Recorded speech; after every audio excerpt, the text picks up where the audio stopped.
Take a deep breath, get comfortable, and let me tell you a story. A little girl sat in the back of an ambulance with tears running down her cheeks. The siren cried through the streets of Fort Lauderdale, but she barely heard it. Her small hands were wrapped around her mother's fingers.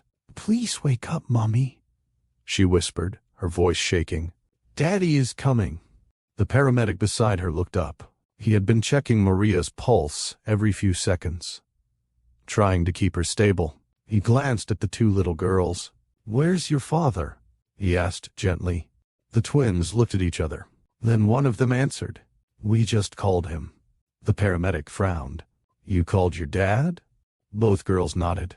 The strange part was this: they had never met their father. Not once. They didn't even know if he liked chocolate ice cream or hated vegetables.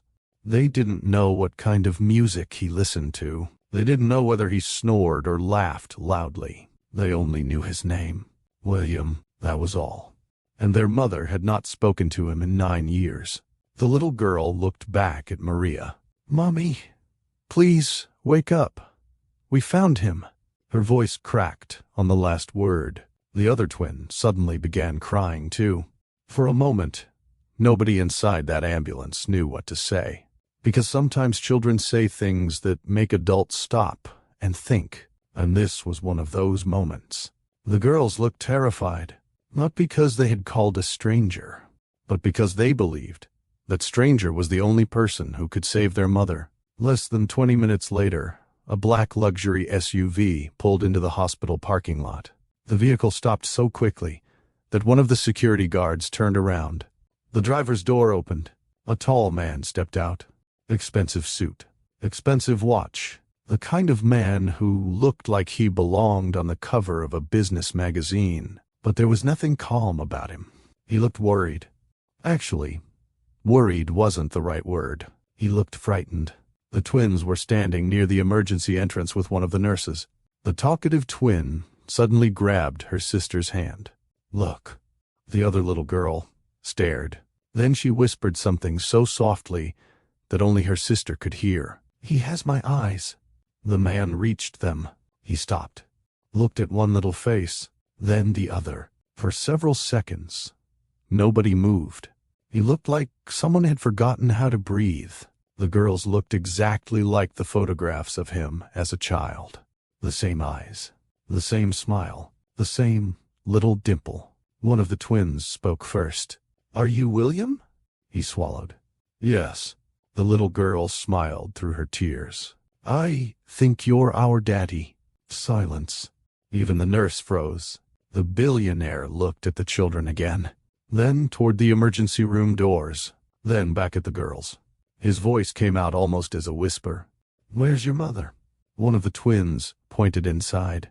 The man didn't ask another question. He followed the nurse. Minutes later, Maria slowly opened her eyes.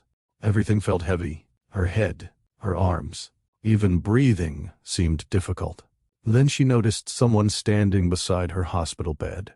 At first, she thought she was dreaming, because there was no possible reason for him to be there. None. She blinked once, twice. The man didn't disappear. William, the man she had loved.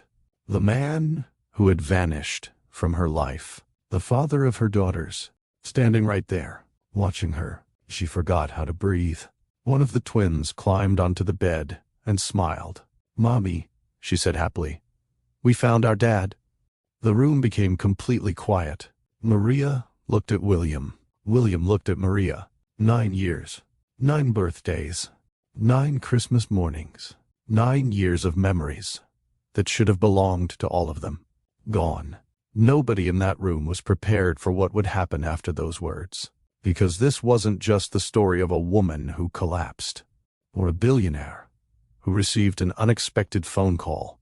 This was the story of a family that never had the chance to become one. Welcome back to Mr. George Stories, where life's most powerful lessons come wrapped in unforgettable tales. If you're new to this family, thank you for joining us. Please hit the subscribe button, because it helps us share stories like this on YouTube. And before we begin, tell us in the comments where you're watching from today. Also, please take a second to like this video, because every like and every comment helps YouTube recommend our stories to more people who enjoy emotional and inspiring journeys like this one. Tonight's story asks a question that could change the way you think about love and family. How could a father lose 9 years of his children's lives without ever knowing they existed? How could one misunderstanding steal an entire family? And after so much lost time, can broken hearts still find their way back to each other? This is the story of Maria, William, and 2 little girls whose accidental phone call changed 4 lives forever. A black luxury SUV turned sharply into the hospital parking lot. The tires barely stopped rolling before the driver's door opened. A man stepped out, tall, broad shoulders, dark suit. The kind of man people recognized from magazine covers and business interviews. But there was nothing polished about him right now. His hair looked slightly out of place, his breathing was uneven, and his hands were shaking. He had driven faster than he ever had in his life, because 23 minutes earlier, he had answered a phone call from 2 little girls. 2 little girls who somehow knew his name. 2 little girls who had said something he still couldn't understand. "Mom says your eyes are the same color as ours." The words hadn't left his mind, not for 1 second. A nurse stood near the emergency entrance with the twins. The girls looked tiny beside the sliding glass doors. The moment they saw him, both of them became quiet. The talkative one stopped talking. The serious one forgot to blink. They simply stared. The little girl on the left slowly leaned toward her sister. Her voice was barely a whisper. "He has my eyes." The other girl looked again, then at her own reflection in the hospital window, then back at the man. The same blue eyes, the same shape, the same color. The billionaire stopped walking. For a second the world seemed to go still. He looked at one child, then the other. A strange feeling settled in his chest. He didn't know these children, yet something about them felt familiar, painfully familiar. One of the girls stepped forward. "Are you William?" He swallowed hard. "Yes." The little girl nodded. "Good." She wiped her eyes with the back of her hand. "Mommy needs you." He opened his mouth. No words came out. Then the other twin looked up at him and asked the question that changed everything. "Are you really our daddy?" Silence. The nurse's eyes widened. The security guard near the entrance stopped moving. Even the sounds of the emergency room seemed farther away. The man stared at the girls, at their faces, at those blue eyes, at the tiny dimple one of them had when she spoke. He knew that dimple. He had seen it every day growing up. In the mirror, his throat tightened. "Where is your mother?" he asked softly. One of the girls pointed toward the emergency room. Without another word, he followed the nurse inside. A few minutes later, Maria slowly opened her eyes. Everything felt heavy. Her body, her head, her chest. The room looked blurry. Then her vision cleared. Someone was standing beside her bed. At first, she thought the medicine was making her hallucinate, because there was no reason for him to be there. No reason at all. She blinked. The man remained. William, the man she had loved, the man she had cried over, the man she believed had abandoned her. Standing only a few feet away, looking at her as though he had seen a ghost. Maria's breath caught. Neither of them spoke. Neither of them knew where to begin. Then a small voice filled the room. One of the twins climbed onto the bed and smiled proudly. "Mommy," she said. "We found our dad." The room became completely quiet. Maria looked at William. William looked at Maria. And somewhere between those two broken expressions lay 9 years of questions that were finally demanding answers. 9 years earlier, before hospital rooms, before missed birthdays, before 2 little girls accidentally changed everything. Maria's life was simple. Not easy, but simple. Most mornings in Miami started the same way. The smell of coffee, the sound of gospel music, drifting from the kitchen radio, and her grandmother reminding her that she was running late. "Baby, if that bookstore fires you, don't come blaming me." Maria laughed as she hurried across the small apartment. "They're not going to fire me." "You said that last week." "And I was right last week." Her grandmother shook her head. You always think your smile can save you. Maria grinned. So far it has. That answer earned her a playful look. Their apartment wasn't fancy. The furniture had been repaired more times than Maria could count. The refrigerator made strange noises every few days, and the air conditioner only worked when it felt like working. But it was home. It was filled with photographs, church programs, birthday cards, memories. The kind of home where nobody ever left hungry or unloved. Maria kissed her grandmother's cheek. See you tonight. You singing at the cafe? Yes. Wear the blue dress. Maria laughed. You tell me that every weekend. Because the blue dress brings tips. Maria grabbed her bag. I'll keep that in mind. Outside, Miami was already awake. People were heading to work. Street vendors were opening their carts. Tourists were taking pictures. Maria walked 3 blocks to the neighborhood bookstore.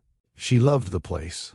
She loved the smell of books. She loved recommending stories to customers. She loved that no 2 days felt exactly the same. And secretly, she dreamed of writing her own book one day. For now, she simply enjoyed helping people find theirs. By afternoon, the bookstore had quieted down. Rain clouds gathered outside. The sky turned gray. A few customers hurried inside to avoid getting wet. Maria organized a stack of novels. The bell above the door rang. A man walked in. He looked completely out of place. Expensive coat, polished shoes, a watch that probably cost more than her yearly rent. But what caught her attention wasn't his money. It was his expression. He looked tired, exhausted, like he hadn't slept properly in weeks. He walked directly toward the business section, picked up one book, then another, then another. Maria watched him for a moment. Finally, she walked over. Planning to buy the entire shelf? The man looked up. His expression softened slightly. Maybe. She crossed her arms. That's usually a sign that somebody doesn't know which one they actually need. A small smile appeared. You always judge customers this quickly. Only the confused ones. He looked at the books. I might be confused. Maria smiled. At least you're honest. He held up a book. Which one would you recommend? She read the title, then laughed. Oh, definitely not that one. Why? Because every person who buys it comes back looking even more stressed. You keep track? I work in a bookstore. Watching people is half the job. He actually laughed. It was the first genuine expression she'd seen on his face. You sound very confident. I am. Then what should I read? Maria reached for another book and handed it to him. This one. He looked at the cover. Why this one? Because it teaches people how to work hard without forgetting how to live. He looked at her. That's very specific. You look like someone who forgot how to live. Silence. For a second she wondered if she had gone too far. Then he laughed again. You know, most people don't say things like that to strangers. Most people aren't bookstore employees. He smiled. Fair point. A few minutes passed. Then 10. Then 20. They kept talking. About books. Work. Life. Music. Dreams. Somehow the conversation became easy. Natural. Neither of them seemed eager to end it. Finally, he looked at his watch. Oh. What? I didn't realize how long I've been standing here. Maria looked at the clock. Nearly 2 hours had passed. She blinked. Okay. That's slightly embarrassing. For you or me? Both. He smiled. I should probably go. She nodded. Then he picked up the book she had recommended. I'll take this one. Good choice. I'll blame you if it's terrible. You won't. You sound sure. I am. He walked toward the register, then paused. By the way, yes, I'm William. Maria smiled. I'm Maria. For some reason, neither of them looked away. Then someone outside ran through the rain, and the noise broke the moment. William cleared his throat. Well, thank you for the recommendation. You're welcome. He headed toward the door, then turned around one last time I might come back and let you know if I like the book. Maria smiled politely. People say that all the time. And they never come back. Almost never. William smiled. I guess we'll see. The bell above the door rang again as he stepped outside. Maria watched him walk through the rain. Then she looked back at the empty business shelf. She wasn't sure why, but something told her that wasn't the last time she would see him. She had no idea that one rainy afternoon inside a little bookstore in Miami had just changed the course of 4 lives forever. The next afternoon, Maria was putting a new display of mystery novels together when the bell above the bookstore door rang. She didn't look up immediately. Welcome in. Let me know if you need any. She stopped. William stood near the entrance, holding yesterday's book. You finished it already? She asked. He lifted the book. I may have stayed up until 3 in the morning. Maria laughed. Either you loved it or you hated it. I loved it. Good. I wasn't ready to lose my reputation as the bookstore expert. You have a reputation? In my own mind, yes. That made him laugh again. She noticed something different about him. He still looked tired, but not as tired as yesterday. His shoulders seemed less tense. Back for another recommendation? She asked. Actually, he glanced around. I wanted to know if you had anything on starting a company. Maria blinked. You mean another book on starting a company? Okay, yes. She walked toward the business section. You know, you don't strike me as someone who needs self-help books. What do I strike you as? She thought for a second. Someone who carries too much responsibility. He stared at her. That's oddly specific. I'm good at reading people. Should I be worried? Probably. He smiled. An hour later, they were still talking. Then 2 hours. By the time he left, Maria realized she knew more about this stranger than she knew about some people she had known for years. She knew he wanted to build a technology company. She knew he hated fancy parties. She knew he loved old music. And she knew he had a habit of rubbing the back of his neck whenever he was worried. 3 days later, he came back. Then 2 days after that. Then the following week. Eventually, Maria stopped being surprised whenever the bell rang, and William walked in. One evening, her grandmother asked a simple question. Who keeps making you smile at your phone? Maria nearly dropped her fork. What? Her grandmother narrowed her eyes. You've smiled at that thing 4 times during dinner. I have not. You have. Maria looked at her phone. A message from William. Bookstore open tomorrow. I need another recommendation. She smiled. Her grandmother pointed. There. You did it again. It's just a friend. What does that mean? It means I've lived long enough to know the difference between a friend's smile and another kind of smile. Maria tried to hide her grin. Her grandmother chuckled. I want to meet him. You don't even know him. Exactly. That's why I want to meet him. A week later, William walked into the bookstore carrying 2 coffees. Maria stared at him. You're bribing me? Absolutely. Why? Because I need a favor.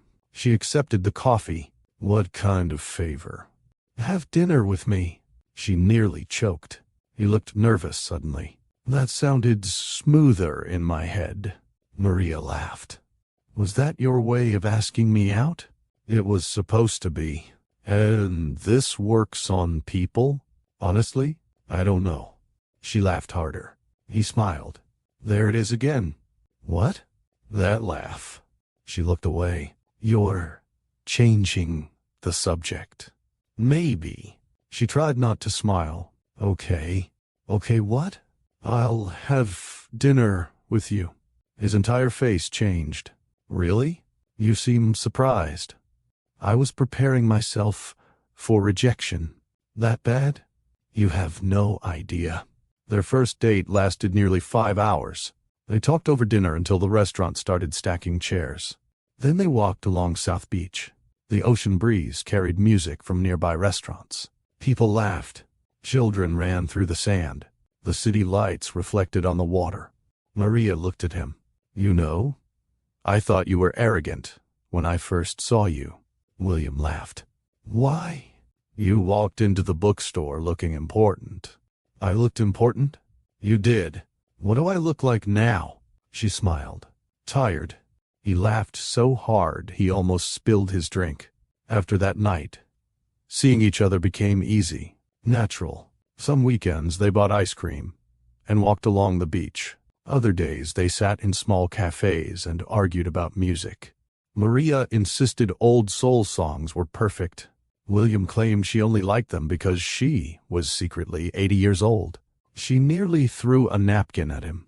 One Saturday, she invited him to a family cookout. The moment they arrived, he looked nervous. You didn't tell me there would be this many people. There are only 15. Only? She laughed. A few minutes later, he had been given a plate so full of food, he looked frightened. Do I have to eat all of this? Yes. That's impossible. No, refusing seconds is impossible. He looked at her. You people take food very seriously. Very. By the end of the afternoon, he had laughed more than he had in months. Nobody cared about his family name. Nobody cared about money. They simply welcomed him. On the drive home, he became quiet. You okay? Maria asked. He looked out the window. I forgot families could feel like that. What do you mean? He smiled sadly. Warm. She didn't say anything. Instead, she reached over and touched his hand. He turned it over and held hers. Neither of them let go. A few weeks later, he introduced her to his world. Art galleries, boat rides, small concerts, places she had never visited. At first, she felt awkward. I don't belong here, she whispered one evening. William looked at her. Why would you say that? She glanced around the gallery. Look at this place. He stepped closer. Then he said something she would never forget. I didn't bring you here because you belong to this world. She frowned. I brought you because I want my world to belong to you. She stared at him. For a moment she couldn't think of anything to say. He made her laugh. He listened when she talked. He remembered small things. Her favorite songs. How she hated tomatoes. That she loved bookstores because stories made her feel less alone. Little by little, something changed. The friendship became something deeper. A look lasted longer. A touch felt different. Silence between them became comfortable. One evening, they sat on the beach, eating ice cream. William looked at her. What? He smiled. You have some on your nose. No, I don't. You do. I definitely don't. He laughed. She finally wiped her nose. There. Happy? Very. She shook her head. You're impossible. He looked at her for a long moment. No. What? I don't think I've been happy in a very long time. The smile slowly left her face. The wind blew gently around them. He looked down at his hands, then back at her. But I think I am now. Neither of them moved. Neither looked away. Maria's heart beat a little faster. William reached over and tucked a strand of hair behind her ear. The gesture was so simple, so gentle, and suddenly the world seemed very quiet. She smiled softly. He smiled back, and that was the moment everything changed. Not because either of them said the words, not because there was some grand confession, but because both of them understood the same thing at exactly the same time. They were falling in love, and neither of them wanted to stop it. By the end of that summer, almost everyone in Maria's life knew about William. Her grandmother knew because Maria smiled too much these days. The people at church knew because she suddenly cared more about what she wore on Sundays. The regular customers at the bookstore knew because she had started checking her phone every few minutes. And the musicians at the jazz cafe knew because she had begun singing love songs with a different kind of happiness. For the first time in years, life felt like it was moving towards something beautiful. William felt it too. He still worked long hours trying to save his struggling technology company, but he no longer looked exhausted all the time. He laughed more. He slept better. He even started leaving work early some evenings. That alone shocked him.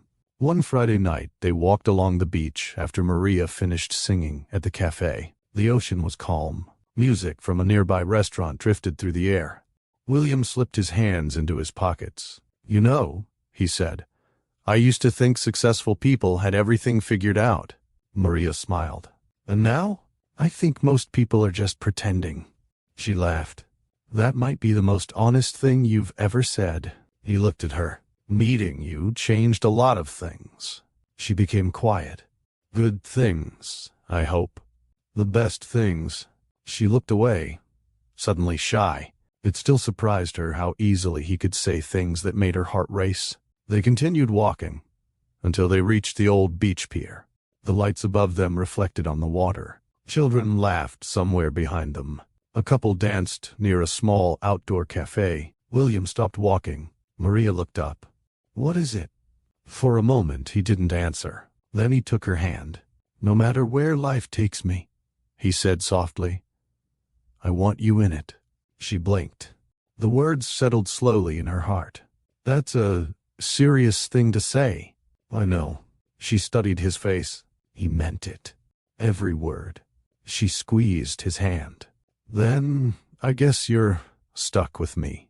He laughed, softly. "Good." The next few weeks passed quickly. Too quickly. Then everything changed. One afternoon, William received a call from his father. The conversation lasted less than 5 minutes. But when it ended, he sat staring at his phone for nearly an hour. That evening, he arrived at the bookstore looking troubled. Maria noticed immediately. "You look like someone canceled Christmas." He tried to smile. It didn't quite work. "Can we talk?" Her own smile faded. "Of course." They sat in a small coffee shop nearby. William rubbed the back of his neck, a habit she knew well. He only did that when he was worried. "My company isn't doing well." She waited. "The investors I was counting on backed out." "I'm sorry." He nodded. "My father thinks I need to go overseas." "For work?" "To meet new investors." Maria sat back. "For how long?" "I'm not sure." The answer made her stomach tighten. He noticed. "I don't want to go." "But you have to." He sighed. "I've spent years trying to build this company."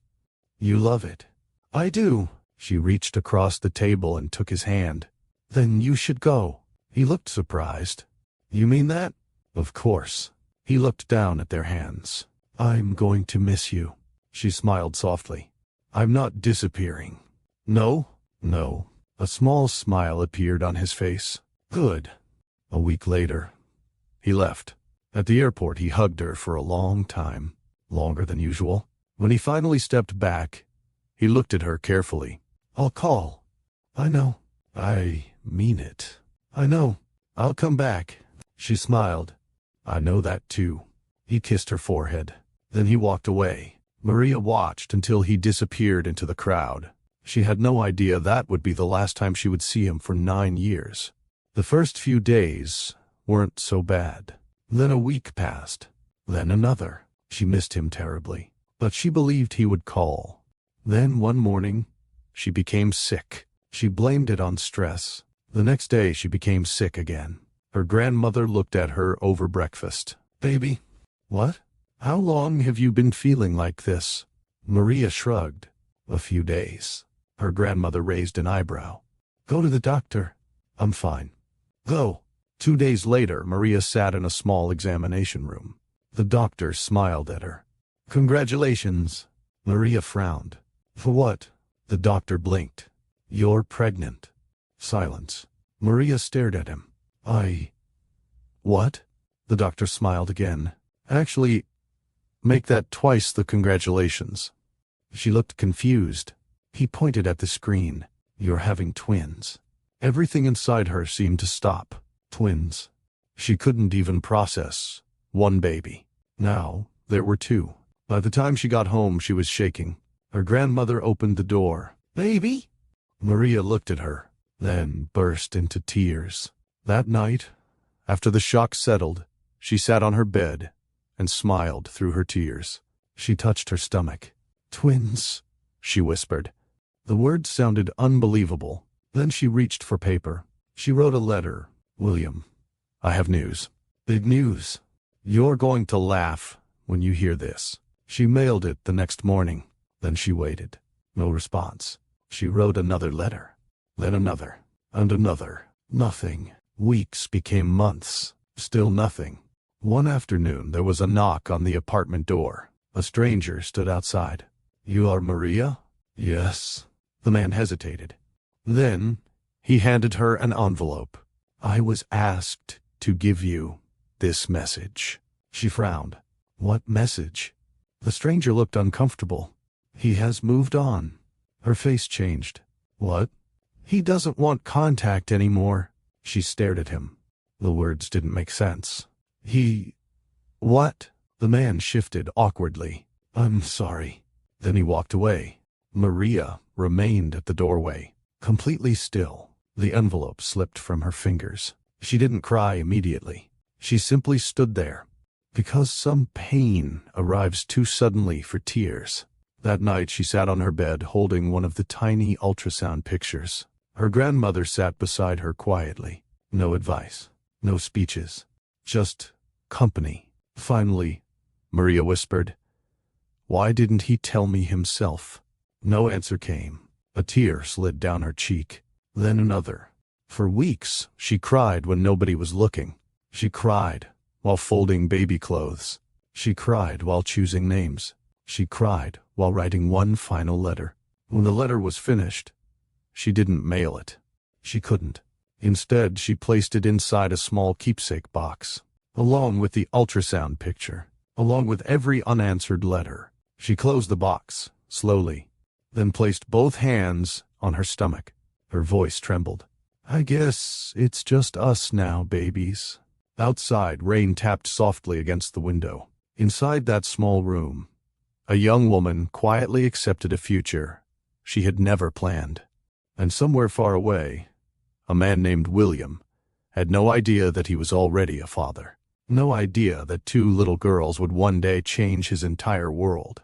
And no idea that the greatest loss of his life had already begun. 9 years later, the alarm rang at 4:30 in the morning. Maria didn't move. She heard it. She simply didn't have the strength to sit up. The alarm rang again. Then, a third time. Finally, a small hand touched her cheek. Mommy? Maria slowly opened her eyes. Lily was standing beside the bed, wearing one pink sock and one yellow sock. She had done that on purpose. She claimed matching socks were boring. Your alarm is yelling again, Lily said. Maria smiled weakly. I noticed. Then why are you ignoring it? Because my bed and I are having an important conversation. Lily frowned. Beds don't talk. You'd be surprised. A second little face appeared beside her sister. Rose. Unlike Lily, Rose was already dressed. Her hair was neatly tied back. She held a small notebook. Nobody knew why a 9-year-old needed a notebook every day. Mom, Rose said seriously, we have exactly 28 minutes before we need to leave. Maria sighed. You sound 40. I've accepted that. That earned a laugh. A small one, but a laugh. Maria finally sat up. Her back ached. Her feet hurt. And she still felt tired from yesterday. Actually, she felt tired from the last 9 years. Their apartment in Fort Lauderdale was small. 2 bedrooms. Old furniture. A kitchen that seemed to shrink every year. But it was home. The girls had drawings taped to the refrigerator. There were family photos on the wall. And in one corner sat a small bookshelf that Maria refused to throw away. It reminded her of the bookstore in Miami. A life that felt very far away now. Mommy? Lily asked. Do adults ever stop being tired? Maria laughed, softly. I'll let you know if I find out. Rose closed her notebook. I made breakfast. Maria looked up. You what? Rose pointed toward the kitchen. Toast. Scrambled eggs. Slightly burned. Very slightly. You're not supposed to use the stove without me. I was careful. Lily grinned. I supervised. Maria raised an eyebrow. You supervised? Yes. How? I sat in a chair. Rose rolled her eyes. Maria couldn't help laughing. The girls always found a way to make hard days lighter. An hour later, she dropped them off at school before heading to the bakery. The smell of fresh bread greeted her the moment she walked inside. She tied on her apron and got to work. Customers came and went. She smiled, took orders, packed pastries, refilled coffee. By noon, her feet already hurt. By 2 o'clock, she felt dizzy. She blamed it on lack of sleep. Again, she had been doing that for months. When her shift ended, she looked at her phone. 3 missed calls. School. Her stomach tightened. She called immediately. A cheerful voice answered. "Don't worry. Nothing bad happened." Maria exhaled. "Then why 3 calls?" A pause. "Your daughters started a debate during lunch." She blinked. "A debate? About whether penguins would make good babysitters." Maria closed her eyes. "Of course. What happened?" "Half the table agreed with Lily." Maria laughed despite herself. "Thank you for calling." She hung up and shook her head. Only her daughters could turn lunch into a scientific discussion about penguins. That evening, she picked them up. The moment they climbed into the car, Lily smiled proudly. "I won." "You won what?" "The penguin debate." Rose folded her arms. "You didn't win." "I absolutely won." "You convinced people with nonsense." "That's still winning." Maria laughed. "Can I ask why you were discussing penguins at school?" Lily looked offended. "It's an important topic." Rose sighed. "This is my life." Back at the apartment, Maria changed clothes. Then she left again. Her second job waited, cleaning offices. Some nights she returned home before midnight. Other nights, after midnight. Tonight looked like one of those nights. Before leaving, she kissed both girls. "Homework first." "We know," Rose said. "No cartoons until your reading is done." "We know." "No eating candy for dinner." Lily looked disappointed. "That one hurts every time." Maria smiled and left. By the time she came home that night, both girls were asleep on the couch. Their homework sat on the table. A blanket covered them. She didn't remember sitting down. She only remembered waking up 2 hours later with a pain in her neck. The television was still on. She turned it off, then looked at her daughters. For a long moment, she simply watched them. Being their mother had been the hardest thing she had ever done, and the most beautiful. She brushed a curl away from Lily's face, then adjusted Rose's blanket. As she did, Rose slowly opened one eye. "Mom? I'm sorry. Did I wake you?" "No." A pause. "You work too much." Maria smiled softly. "So I've been told." Rose sat up. "Are we poor?" The question caught her off guard. "What?" "At school today, someone said rich people don't have 2 jobs. Maria's smile faded. She sat beside her daughter. "We have enough." "That's not what I asked." "Children." They had a way of going directly to the heart of things. Maria took a deep breath. "We don't have a lot of money."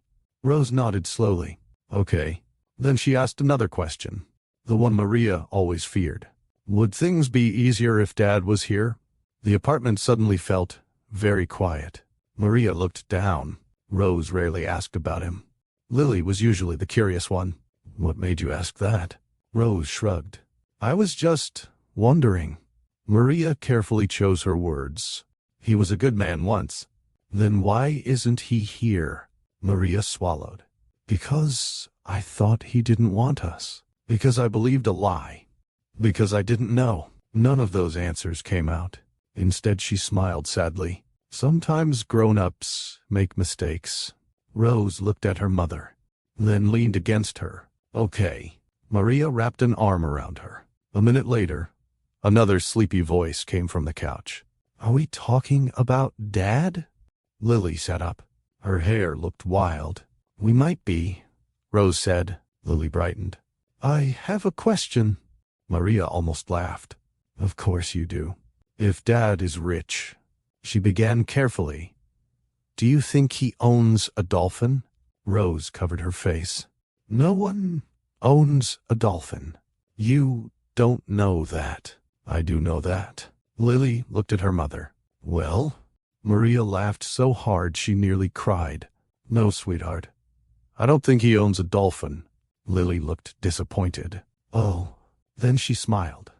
But if we ever meet him, we should ask. Maria's laughter slowly faded. If we ever meet him, she kissed both girls goodnight and sent them back to bed. Later, she stood alone in the kitchen. The apartment was quiet.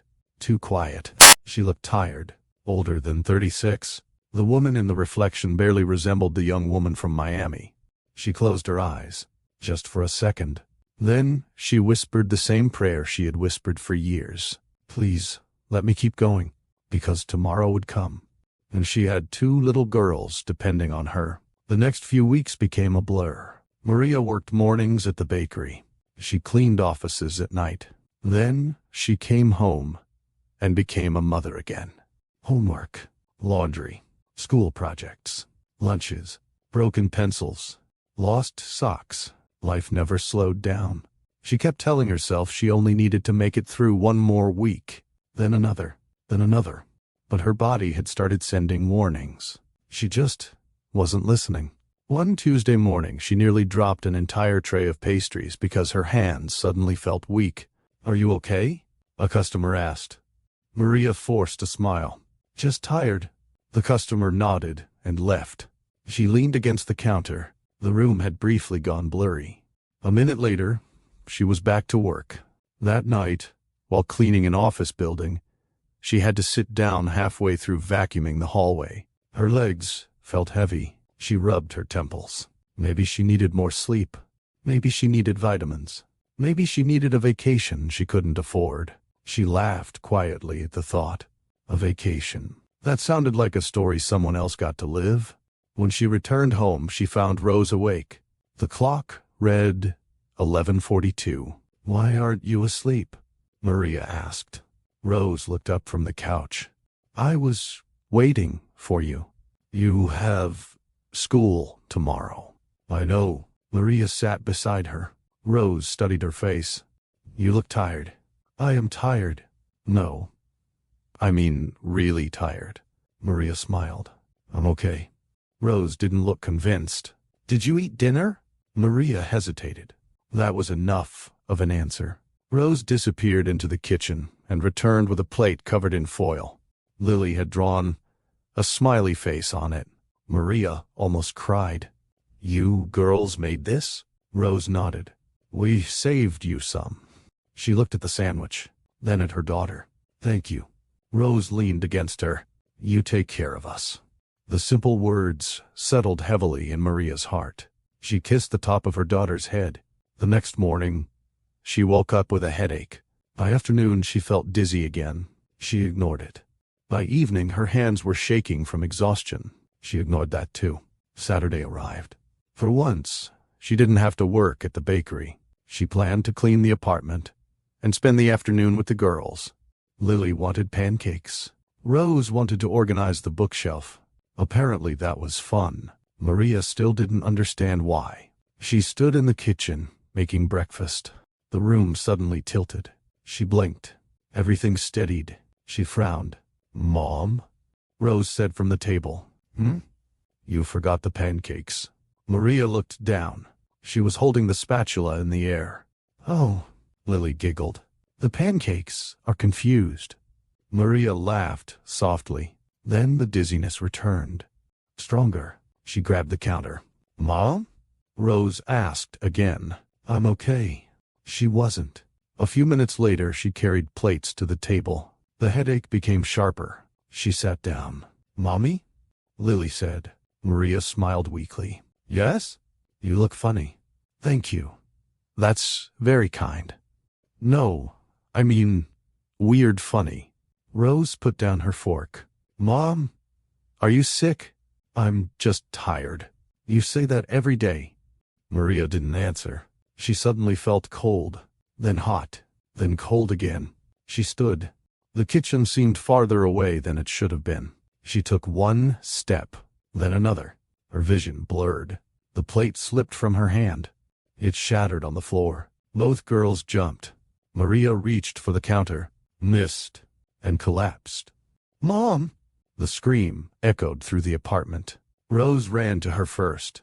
"Mom! Mom!" Maria didn't move. Lily dropped to her knees. "Mommy?" Nothing. The girls looked at each other. Fear spread across their faces. They'd never seen their mother like this. Never. Rose touched her mother's shoulder. "Mom, wake up." Nothing. Lily's eyes filled with tears. Why isn't she waking up? I don't know. What do we do? Rose swallowed hard. She was only 9, but at that moment, she felt much older. Call for help. How? I don't know. They searched the apartment. Rose looked for a phone. Lily looked for neighbors. Nothing. Their mother kept her cell phone in her purse. But the purse wasn't in the living room. Panic filled the apartment. Lily started crying. "Mommy!" Rose took a deep breath. Think. Mom always says to think. Then Lily suddenly froze. I know. Rose looked at her. What? The box. What box? The special box. Rose frowned. Lily pointed toward the bedroom. The one Mommy keeps on the top shelf. The keepsake box. They had seen it before. Their mother rarely opened it. But once, months ago, Lily had asked what was inside. Maria had smiled sadly and said, "Old memories." The girls ran to the bedroom. Rose pulled a chair to the closet. She climbed up and grabbed the box. They carried it back to the floor. Inside were old photographs, letters, cards, an ultrasound picture. The twins stared. "That's us," Lily whispered. Rose nodded slowly. Then she found an envelope. Old. Worn. A name was written on it. William? Beside it was a phone number. Lily looked up. William. Rose's eyes widened. Mom said that's Dad's name. The room suddenly became very quiet. The girls looked at each other. Neither spoke. Then Lily said softly, "Maybe he can help." Rose looked at their mother lying on the floor. She looked pale. Too pale. What if he doesn't answer? What if he does? What if it's the wrong person? Lily's voice trembled. What if Mommy needs him? The words hung in the air. Rose looked back at the envelope, then at the number, then at their mother. She had no idea if this man was really their father. She had never met him, never spoken to him. But she remembered something. Months ago, she had asked her mother what her father looked like. Maria had smiled and touched her cheek. He had beautiful blue eyes, she had said, the same color as yours. At the time, Rose hadn't thought much about it. Now, those words came back. She looked at the envelope again. William, a phone number, a name that had lived quietly inside their home for years. Lily wiped tears from her face. Call him. Rose took a shaky breath. Then she reached for the phone. Her fingers trembled as she pressed the numbers. 1, ring, 2, 3. She almost hung up. Then a man's voice answered. Hello? Rose forgot how to breathe. Rose held the phone with both hands. For a second, she couldn't speak. A man's voice had answered. A real person, not a voicemail, not a wrong number. A real person. Hello? The voice said again. Lily moved closer. Say something. Rose swallowed. Hi. There was a pause. Hello, the man said politely. Who is this? Rose looked at her mother, lying on the floor. Her chest tightened. My mom fell down. Another pause. I'm sorry? The man said. Our mommy collapsed. Lily blurted out loudly. The man's voice changed immediately. What happened? We don't know, Rose answered. She was making pancakes, and then she fell. Are you alone? The twins looked at each other. Yes. A longer silence followed. The man sounded concerned now. How old are you? 9. Both girls answered at the same time. The man took a breath. Do you know your address? Yes, Rose said quickly. Good. I need you to call an ambulance. We don't know how, Lily said. The line went quiet again. Then the man spoke carefully. Okay. First, I need you both to stay calm. Lily immediately started crying. I am not calm. Despite the situation, A tiny smile appeared on the man's face. I can hear that. Rose looked at her sister. Please, don't cry. I'm trying. The man waited a moment. Then he asked gently, Where's your father? The girls looked at each other. Neither answered. Girls? He said. Lily wiped her eyes. We don't have one. The words hit him strangely. What do you mean? We've never met him, Rose said. The man became quiet. Then Lily spoke again. We think maybe you're him. Silence. A very long silence. Rose thought the call had ended. Hello? She asked. The man's voice returned, softer this time. What did you say? Lily looked at her sister, then back at the phone. We found your number in Mommy's special box. The man didn't answer. There were letters, Rose added. And your name, Lily said. Another pause. Then the man spoke. What is your mother's name? Maria. Silence. The girls heard him inhale sharply. Neither of them understood why.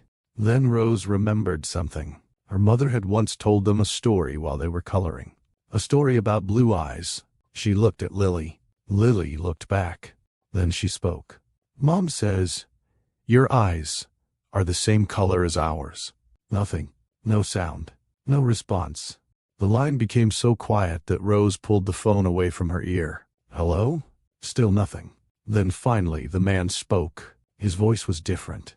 Almost a whisper. What did you say? Lily repeated it. Mom says your eyes are the same color as ours. Silence again. The twins didn't know it. But hundreds of miles away, William was sitting in his office staring at nothing. His heart had stopped. Blue eyes. Maria. 9-year-old twins. Letters. None of it made sense. Yet all of it did. Slowly. Terribly. A memory came back to him. Maria, laughing on the beach. Maria smiling inside the bookstore. Maria saying she wanted children one day. He stood up so quickly that his chair rolled backward. Girls? He said carefully. I need your address.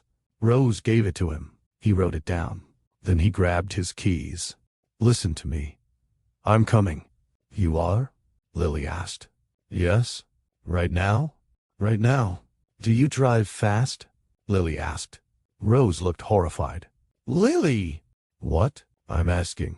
For the first time during the entire phone call, William almost smiled. I'll be there as quickly as I can. Okay, Lily said. Stay with your mother. We will. And unlock the door. Okay. I'll be there soon. The call ended.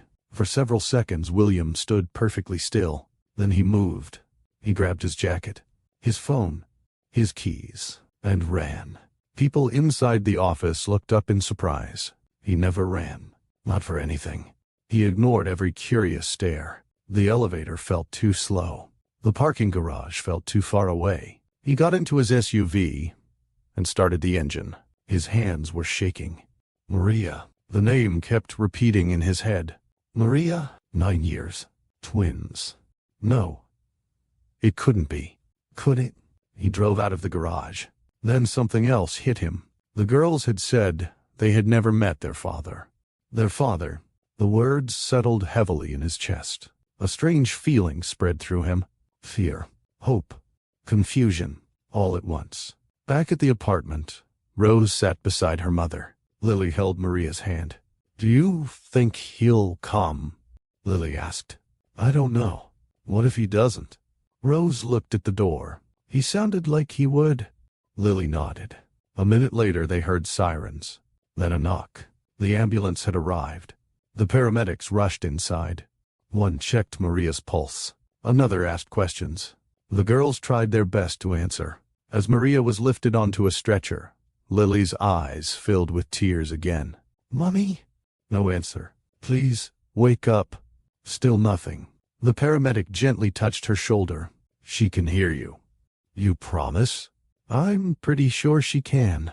Lily held her mother's hand. Please wake up, Mommy. Daddy is coming. The paramedic looked up.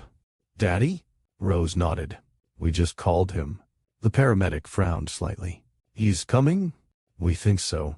A few minutes later, the ambulance doors closed. The siren started, and the vehicle pulled away. At the hospital, the twins waited near the emergency entrance. Neither sat down. Neither wanted to. They simply stood there, watching every car that entered the parking lot. Then they saw it. A black SUV turned into the lot. The vehicle stopped. The driver's door opened. A tall man stepped out. He looked worried. Very worried. The girls stared. The man stared back. Something passed across his face. Shock. Disbelief. He walked toward them, slowly. Lily grabbed Rose's hand, then whispered, "He has my eyes." Rose looked carefully. Blue, exactly like theirs. The man stopped a few feet away. Nobody spoke. Then Lily broke the silence. "Hi." The man blinked. "Hi. Are you William?" "Yes." She smiled nervously. "I think you're our daddy." The words seemed to steal all the air from the evening. He looked at one little face, then the other. His childhood photographs suddenly flashed through his mind. The same eyes, the same expressions, the same smile. His throat tightened. "Where's your mother?" he asked softly. Rose pointed inside. He nodded, then followed the nurse. Minutes later, Maria slowly opened her eyes. Everything felt heavy. Her head hurt. Her body ached. She blinked. A man stood beside her hospital bed. No, not a man. "William," she stared. He stared back. Neither moved. Neither spoke. She thought she was dreaming, because there was no other explanation. Then a small voice filled the room. Lily climbed onto the side of the bed and smiled. "Mommy?" Maria slowly looked at her daughter. "We found our dad." Silence. Complete silence. Maria looked at William. William looked at Maria. And in that tiny hospital room, everything changed. Nobody spoke. The hospital room felt strangely small. Maria looked at William. William looked at Maria.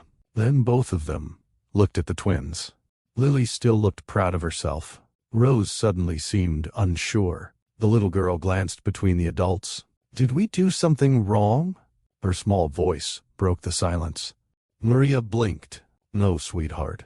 "Then why is everybody making that face?" Nobody answered, because nobody knew where to begin. A nurse stepped into the room. She checked Maria's chart and smiled. "You're awake. That's good." Maria cleared her throat. "What happened?" "You collapsed from exhaustion and dehydration."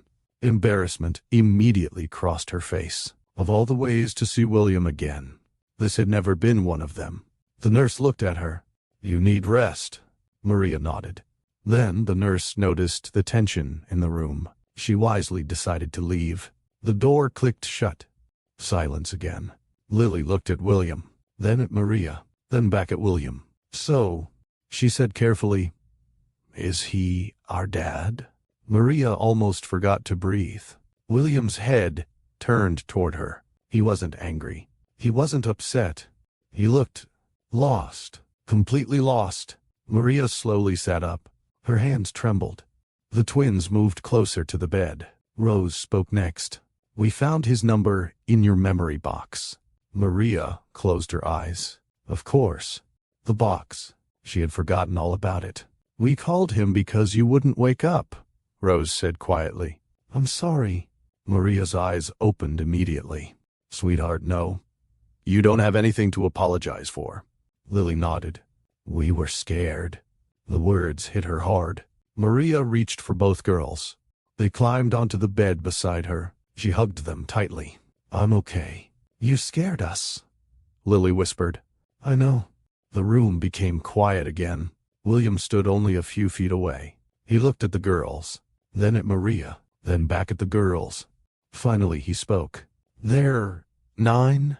Maria looked up slowly. "Yes." "When did they turn 9? She frowned. "A few months ago." He swallowed. Then he did the math. His expression changed. The same year, the same timeline, the same months. No, this couldn't be happening. Could it? Lily tilted her head. "You look like you're doing hard math." Despite everything, Maria almost smiled. William looked at the little girl, then at her sister. Blue eyes. His eyes. The same little expressions. The same dimple. He remembered old family photographs. It was like looking backward in time. The resemblance was impossible to ignore. Rose looked at him carefully. "Do you really know our mom?" He nodded slowly. "I used to."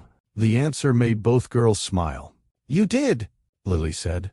"I knew it." Maria looked at her daughter. "You knew it?" Lily grinned. "Your face." "What about my face?" "You always make that smile when somebody says his name." Maria nearly choked. "I do not." "You do," Rose said. Maria looked betrayed. "You too?" Rose shrugged. "We notice things." William couldn't help it. A small laugh escaped him. The sound surprised everyone, including himself. For a second it felt strangely familiar, like another life, another time. Maria looked at him. He looked tired, shocked, and somehow older. The years had been kind to his success, not to his heart. Finally, he looked at her. "You have daughters." The words sounded strange coming from him. Maria swallowed. "Yes?"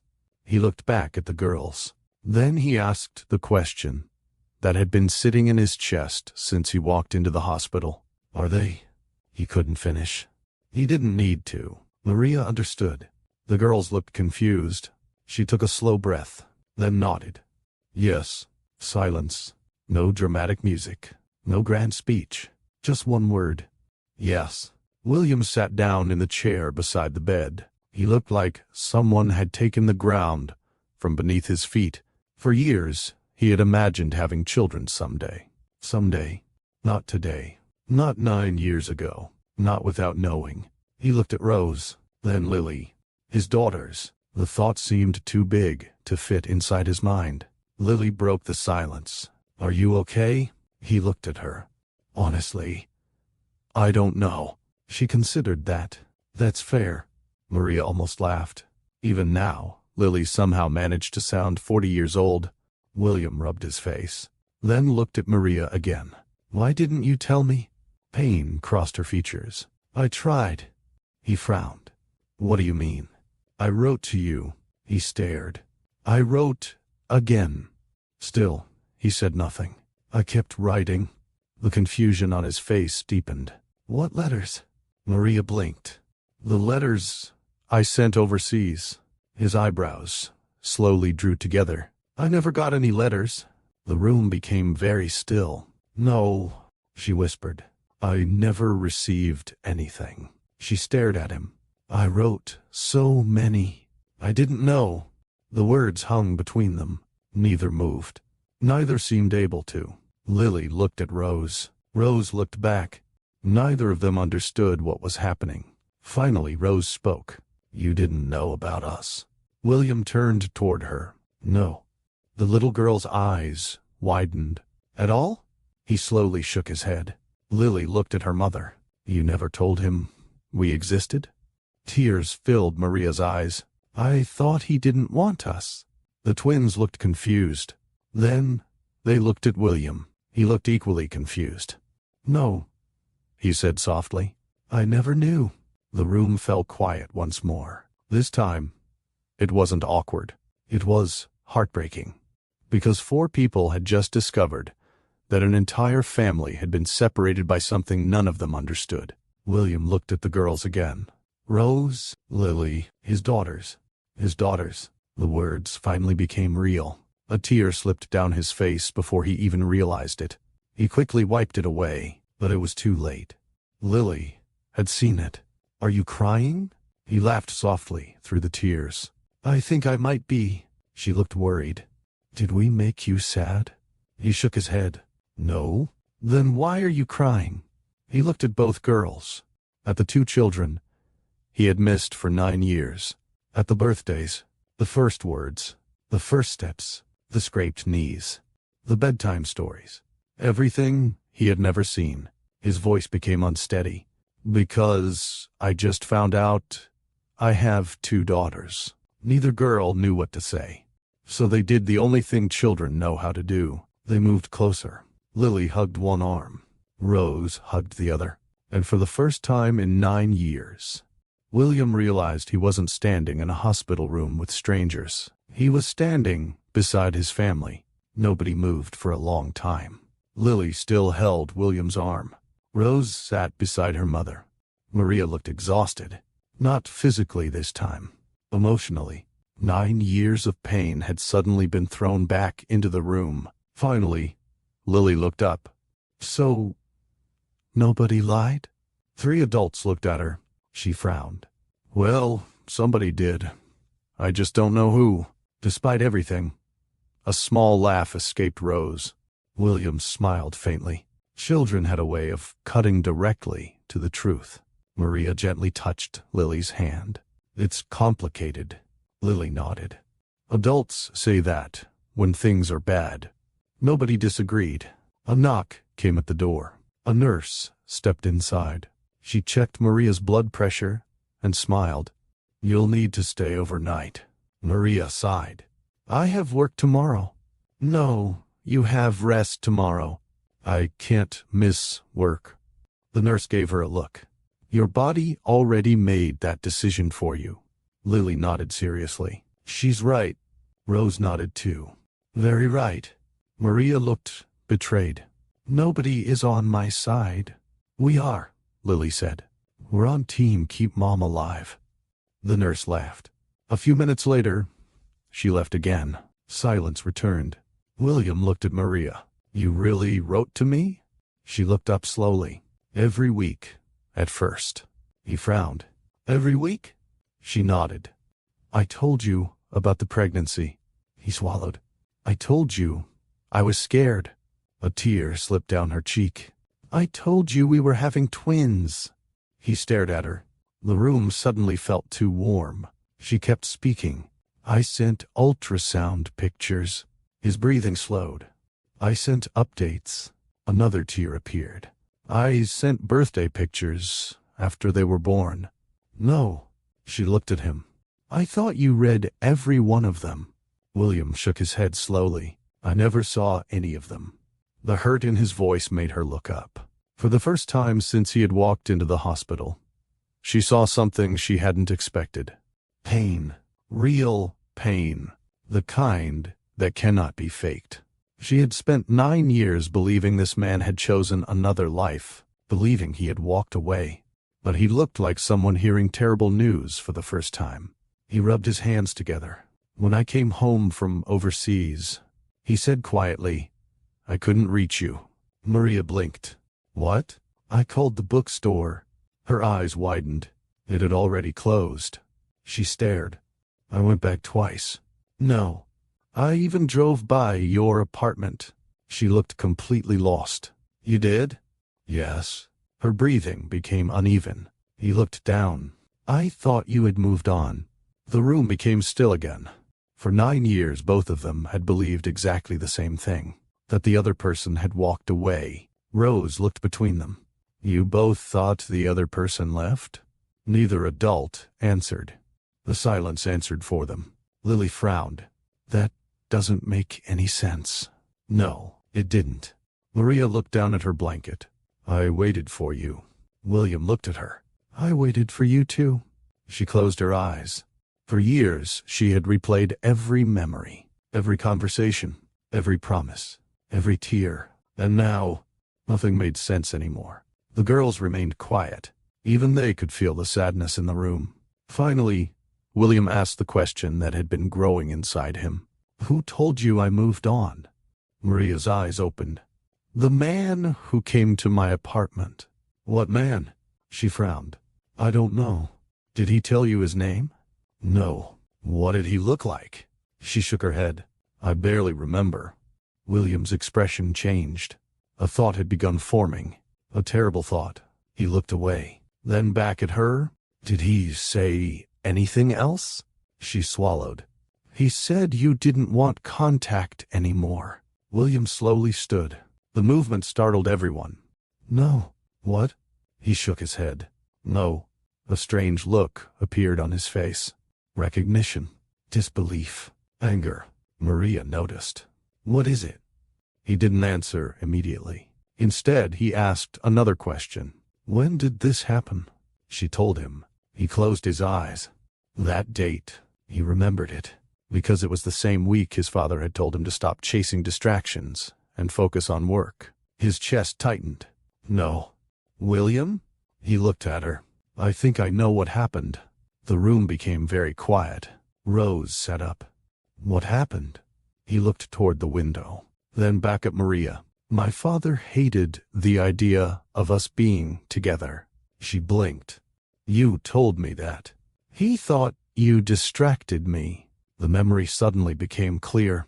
Conversations, arguments, warnings, disapproval. A cold feeling spread through him. No. Maria looked frightened now. What are you thinking? He looked at her, then at the girls, then back at her. I need to go somewhere. Where? He didn't answer, because he wasn't completely sure. Not yet. But deep down, he already knew. Lily looked worried. Are you leaving? The question stopped him. He looked at her. No. You promise? The word hit him harder than it should have. Promise. 9 years ago, he had made one on a beach pier. He had failed without even knowing it. He knelt in front of her. I'm coming back. You really mean it? Yes. She nodded. Okay. He smiled softly, then stood. Maria watched him. What if you're wrong? He looked at her. I hope I am. She frowned. And if you're not? He didn't answer immediately, because if he wasn't wrong, then someone had stolen 9 years, 9 birthdays, 9 Christmas mornings, 9 years of bedtime stories, and school pictures, and first days of school. 9 years. Finally, he spoke. Then I have a lot of questions. He picked up his jacket. Rose suddenly stood. Wait. He looked at her. She hesitated, then asked quietly, Are you really coming back?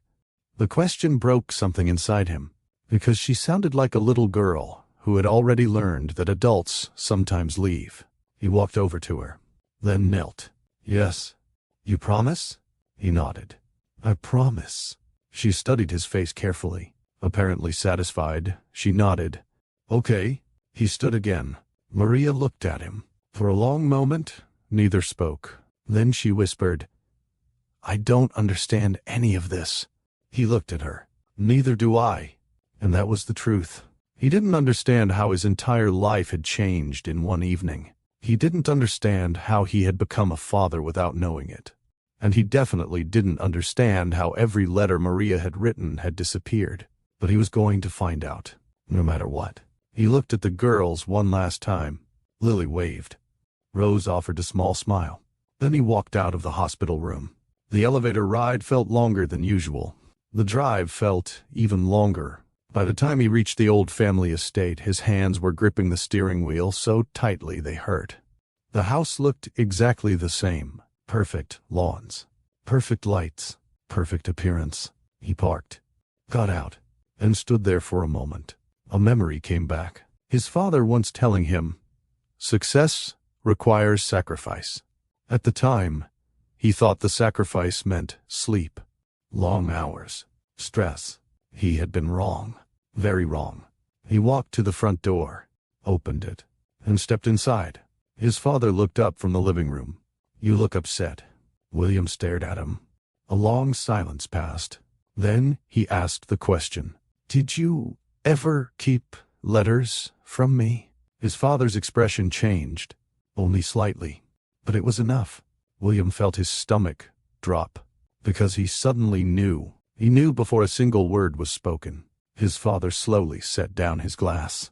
Neither man moved. Neither looked away. Then his father finally spoke. Sit down. William didn't, because he no longer wanted answers. He wanted the truth. And for the first time in 9 years, it was finally about to come out. William didn't sit down. He remained standing in the middle of the living room. The house felt exactly as it had when he was growing up. The same expensive furniture, the same paintings, the same silence. As a child, he used to think this house was beautiful. Tonight, it felt cold. His father looked at him for several long seconds. Then he repeated himself. Sit down. No. His father's eyes narrowed. William, Did you keep my letters? The question hung heavily between them. Neither man moved. Finally, his father let out a slow breath. You should sit. William's heart sank. That wasn't a denial, not even close. He took another step forward. Answer me. His father looked away. That tiny movement told him everything. A strange ringing filled William's ears. No, he whispered. His father finally looked back at him. I did what I thought was necessary. The words landed like a punch. For a moment, William simply stared. You what? I was trying to protect your future. William blinked. Protect my future? You were building your company. You were struggling. You needed focus. He couldn't believe what he was hearing. You kept my letters? His father slowly nodded. The room became completely still. 9 years. 9 years. A part of him still wanted to believe this was impossible. But then his father stood. Without saying a word, he walked toward a large cabinet. He unlocked one of the drawers, reached inside, and pulled out a box. A plain box, nothing special about it. Yet the moment William saw it, his chest tightened. His father placed it on the table. Neither of them spoke. Slowly, William walked forward. His hands trembled. He opened the box. Letters, dozens of them, maybe more. Envelopes, cards, photographs. The air left his lungs. No, no, no. He picked up the first envelope. Maria's handwriting. He would have recognized it anywhere. His fingers shook as he opened it. William, I don't know why you haven't answered my first letter, but maybe you're busy. I have wonderful news. We're having twins. He stopped reading. Twins. She had told him. She had tried to tell him. He reached for another. William, I heard their heartbeats today. I wish you had been there. Another. The babies are kicking now. I laughed, because one of them never seems to sleep. Another. I think one of our daughters is going to be stubborn. Another. The girls were born today. I named them Rose and Lily. They're beautiful. I wish you could see them. William's knees nearly gave out. He sat heavily in the nearest chair. His hands covered his face. For several seconds he couldn't breathe properly. Then he reached for more. Birthday cards. School drawings. Photographs. A tiny picture of 2 babies sleeping beside each other. Another of 2 toddlers covered in cake. Another of 2 little girls wearing matching dresses. There was a drawing made with crayons. 4 stick figures. One of them had blue eyes. Written at the top were the words, Our family. William stared at it. His vision blurred. He looked at another photograph.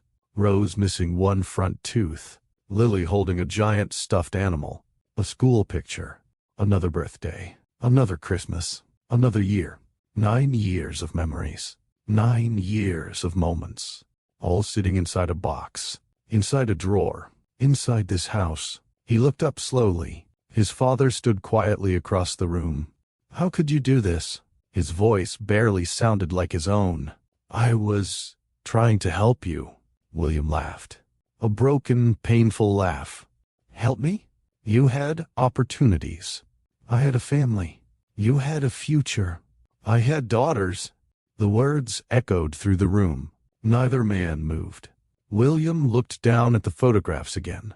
His daughters. His girls. He should have been there. For their first birthdays. Their first words. Their first day of school.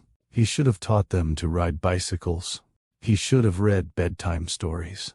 He should have known what made them laugh. Instead, he knew nothing, because everything had been taken from him. A tear slipped down his face, then another. He didn't even try to stop them. He had spent years believing he had simply lost Maria. That had hurt enough. But this was something else entirely. This was grief. For moments, he never had. For years, he could never get back. He picked up another picture. Rose and Lily smiling at the camera. The date on the back made his chest tighten. 3 years ago. 3 whole years ago. They looked so happy. And he had been in a meeting that day, talking about profits, signing contracts, building a fortune. He suddenly hated every bit of it. All the money, All the success. What good was any of it? He had become a billionaire, and somehow become poor in the things that mattered most. He looked up. His eyes were red. "You knew?" His father said nothing. "You knew I had children." Silence. "You knew I had daughters." Still nothing. William stood. The photograph remained in his hand. "They thought I abandoned them." His father's face changed slightly. "William, they thought I didn't want them. I never intended. They grew up without a father. I believed I was protecting you." William's voice broke. "You didn't protect me." Silence. "You didn't protect my future." Another tear rolled down his face. "You stole it." The words filled the room. His father looked older suddenly, smaller. For the first time, he seemed unsure of himself. "I thought I was doing the right thing." William shook his head. "No." His voice became softer, far more painful. "You took away my chance to hear their first words." Silence. "You took away every birthday." Silence. "You took away Christmas mornings." Silence. "You took away 9 years." Neither man moved. William looked down at the box again. Then he picked up the drawing. Our family, the little girls, had drawn him, without ever meeting him, without even knowing him. His throat tightened. How could they put me in this picture? He wasn't speaking to anyone. He was speaking to himself. How could they save a place for me when I wasn't even there? The room remained quiet. Finally, he looked up. "I have daughters." The words sounded different now. Real, beautiful, painful. His daughters. Rose, Lily. He pictured their faces. Lily asking if rich people own dolphins. Rose trying to stay brave. The way both of them had looked at him in the hospital, like they wanted to believe he was staying. A strange warmth spread through the grief. He had lost 9 years, but he hadn't lost tonight. He hadn't lost tomorrow. He still had time. Not enough. Never enough. But some. He carefully gathered the photographs, the drawings, the letters, every single one. Then he closed the box. His father watched him. "What are you doing?" William looked at him. "I'm taking these." "William." "No." For the first time in his life, there was no hesitation in his voice. No fear of disappointing his father. No need for approval. "I'm going back to the hospital. It is late. I don't care. You should sleep and think. I've spent 9 years not knowing I had children. I think I've already slept long enough." Silence.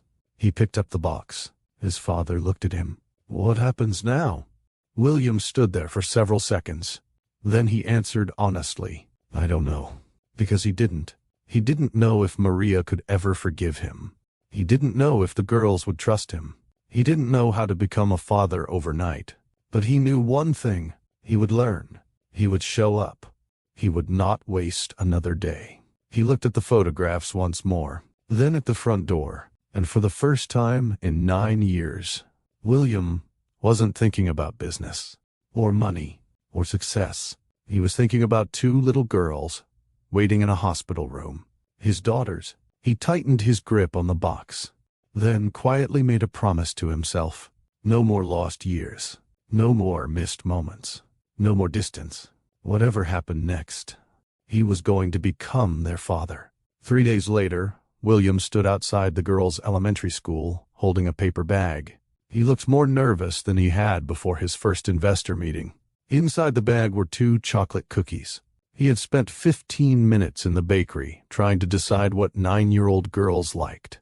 The cashier had finally said, "Just buy the cookies." So he had. The school bell rang. Children poured outside. The noise was immediate. Laughing, talking, backpacks everywhere. William suddenly wondered if he looked ridiculous standing there in an expensive suit with a paper bag. Then he heard it. "Dad!" The word nearly stopped his heart. Lily was running toward him. Rose followed at a much calmer pace. Lily threw herself at him. He barely had time to react. Then he hugged her. A few seconds later, Rose joined them. "Hi," she said with a shy smile. "Hi." Lily looked up. "You came." "I said I would." She nodded as if confirming an important fact. "Good." Rose pointed at the bag. "What's in there?" "Cookies." Lily gasped. "You're already my favorite adult." William laughed. "I'll take that as a compliment." Maria walked out of the school a few moments later. She had returned to work but still looked tired. When she saw the girls hugging him, she stopped. A strange feeling passed through her. For 9 years, she had imagined what this moment might look like. Now that it was happening, she didn't know what to do with it. William looked at her. "Hi." "Hi." An awkward pause followed. Thankfully, Lily saved everyone.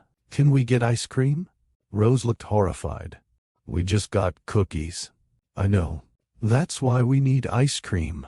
William laughed. Maria covered a smile. Lily crossed her arms. "Nobody appreciates my planning." An hour later, all 4 of them sat outside an ice cream shop. Lily had somehow convinced William to buy the largest sundae on the menu. Rose was eating slowly. William was mostly watching them. Every smile, every laugh, every expression. He was trying to memorize everything. Lily looked up. "Why are you staring at us?" He smiled. "I'm just happy to be here." She considered that. "Okay."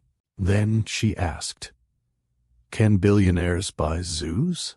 Maria nearly choked on her ice cream. Rose closed her eyes. "We talked about this already."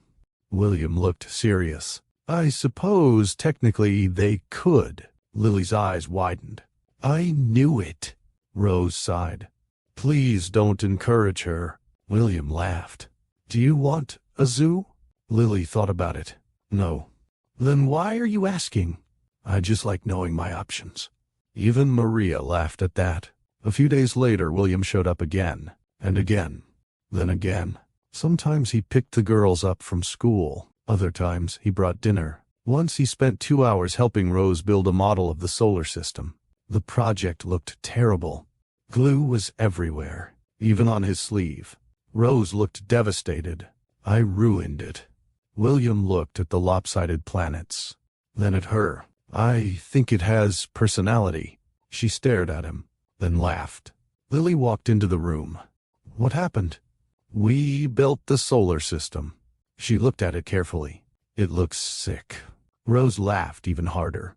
Another afternoon, he helped them with homework. Lily frowned at her math book. "I don't understand this." William looked at the page. "It's multiplication." "I know." "Then what's wrong?" She sighed dramatically. "The numbers keep changing." He smiled. "That's usually how math works." "I don't trust it." Rose shook her head. "This is my life." William laughed so hard he had to put down the pencil. The girls laughed too. Maria stood in the kitchen listening. She couldn't remember the last time she had heard so much laughter in the apartment. A strange warmth settled inside her. Then fear followed. Because happiness felt dangerous. Very dangerous. One evening, William arrived carrying a stack of books. "What are those?" Rose asked. "I found some stories I used to love." Lily looked suspicious. "Are they boring?" "No." "Promise?" "I promise." She accepted that answer. An hour later, all 3 sat on the couch. William read while the girls listened. Halfway through the story, Lily fell asleep against his shoulder. Rose looked up. "I think she likes you." He smiled softly. "I like her too." Rose became quiet. Then she asked, "Are you staying?" The question caught him off guard. He looked at the sleeping child beside him, then at Rose. "Yes." "For real?" "For real." She nodded slowly. "Good." He looked at her. "Was that important?" She shrugged. "People leave sometimes." The words hurt more than she knew. He reached over and gently squeezed her hand. "I'm not planning to go anywhere." She studied his face carefully. Apparently satisfied, she smiled. That night, after the girls had gone to bed, Maria walked him to the door. "You don't have to come every day," she said. "I know, but you do."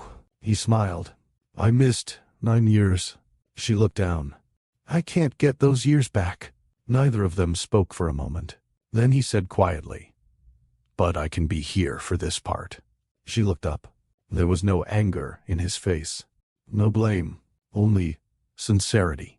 For some reason that made her chest ache. Before leaving, he looked toward the girls' room. They're amazing. A small smile appeared. They really are. He smiled too. Then he opened the door. As he stepped outside, he heard a sleepy voice behind him. Dad? He turned. Lily stood in the hallway, rubbing one eye. You forgot your cookies. He laughed softly. Thank you. She handed him the paper bag, then hugged him.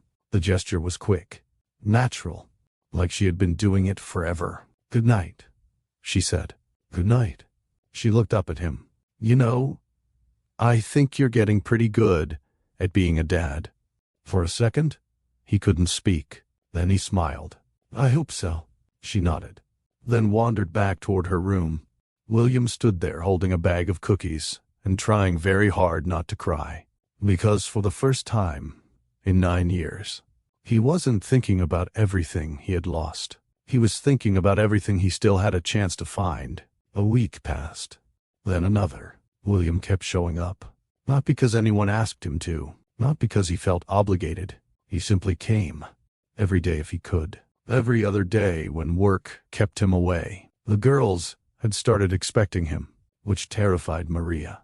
Because expectations could become heartbreak. She knew that better than anyone. One Thursday evening, she walked into the apartment carrying groceries and stopped. Laughter. Loud laughter. She followed the sound to the kitchen. William was standing by the counter, wearing one of her aprons. Lily was sitting on the counter, giving instructions. Rose was reading from a recipe book. The kitchen looked like it had survived a small explosion. Flour covered the counter. There was batter on the floor, and somehow there was chocolate on William's sleeve.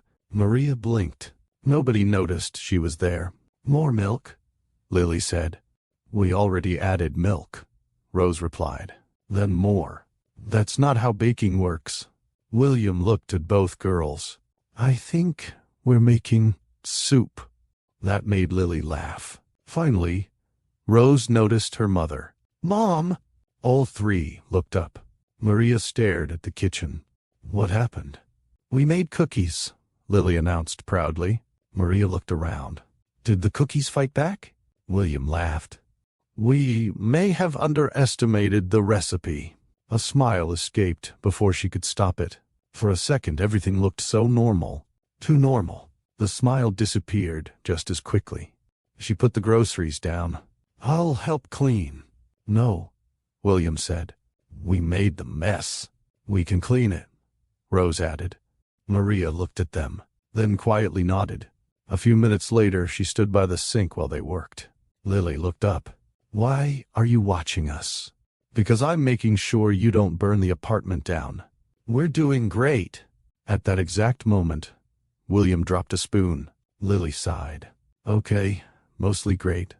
Maria laughed, despite herself. Then she stopped. The sound of her own laughter surprised her. It had become rare, very rare. That night, after the girls went to bed, William stayed behind to finish cleaning. Maria dried the last plate. You didn't have to do all this. I know. She put the dish away. You've been saying that a lot. He smiled. I have. Silence settled between them. Not uncomfortable. Just unfamiliar. Finally, she spoke. They're getting attached. He looked at her carefully. So am I. She looked away. That's what scares me. The honesty in her voice surprised both of them. He leaned against the counter. You're afraid I'll leave. She didn't answer. She didn't need to. The answer was all over her face. William took a slow breath. I know I can't ask you to trust me overnight. She folded her arms. Good. I know I can't erase 9 years. No. And I know you still have questions. She laughed softly. I have a lot of questions. So do I. She looked at him. For a moment neither spoke. Then she whispered, I spent years hating you. The words hung between them. I know. No. I don't think you do. She sat at the table, He remained standing. I hated you when the girls got sick, and I had to take care of them by myself. Her voice shook. I hated you during birthdays. She looked down. I hated you every time they asked why they didn't have a father. He listened quietly. I hated you because I thought you made a choice.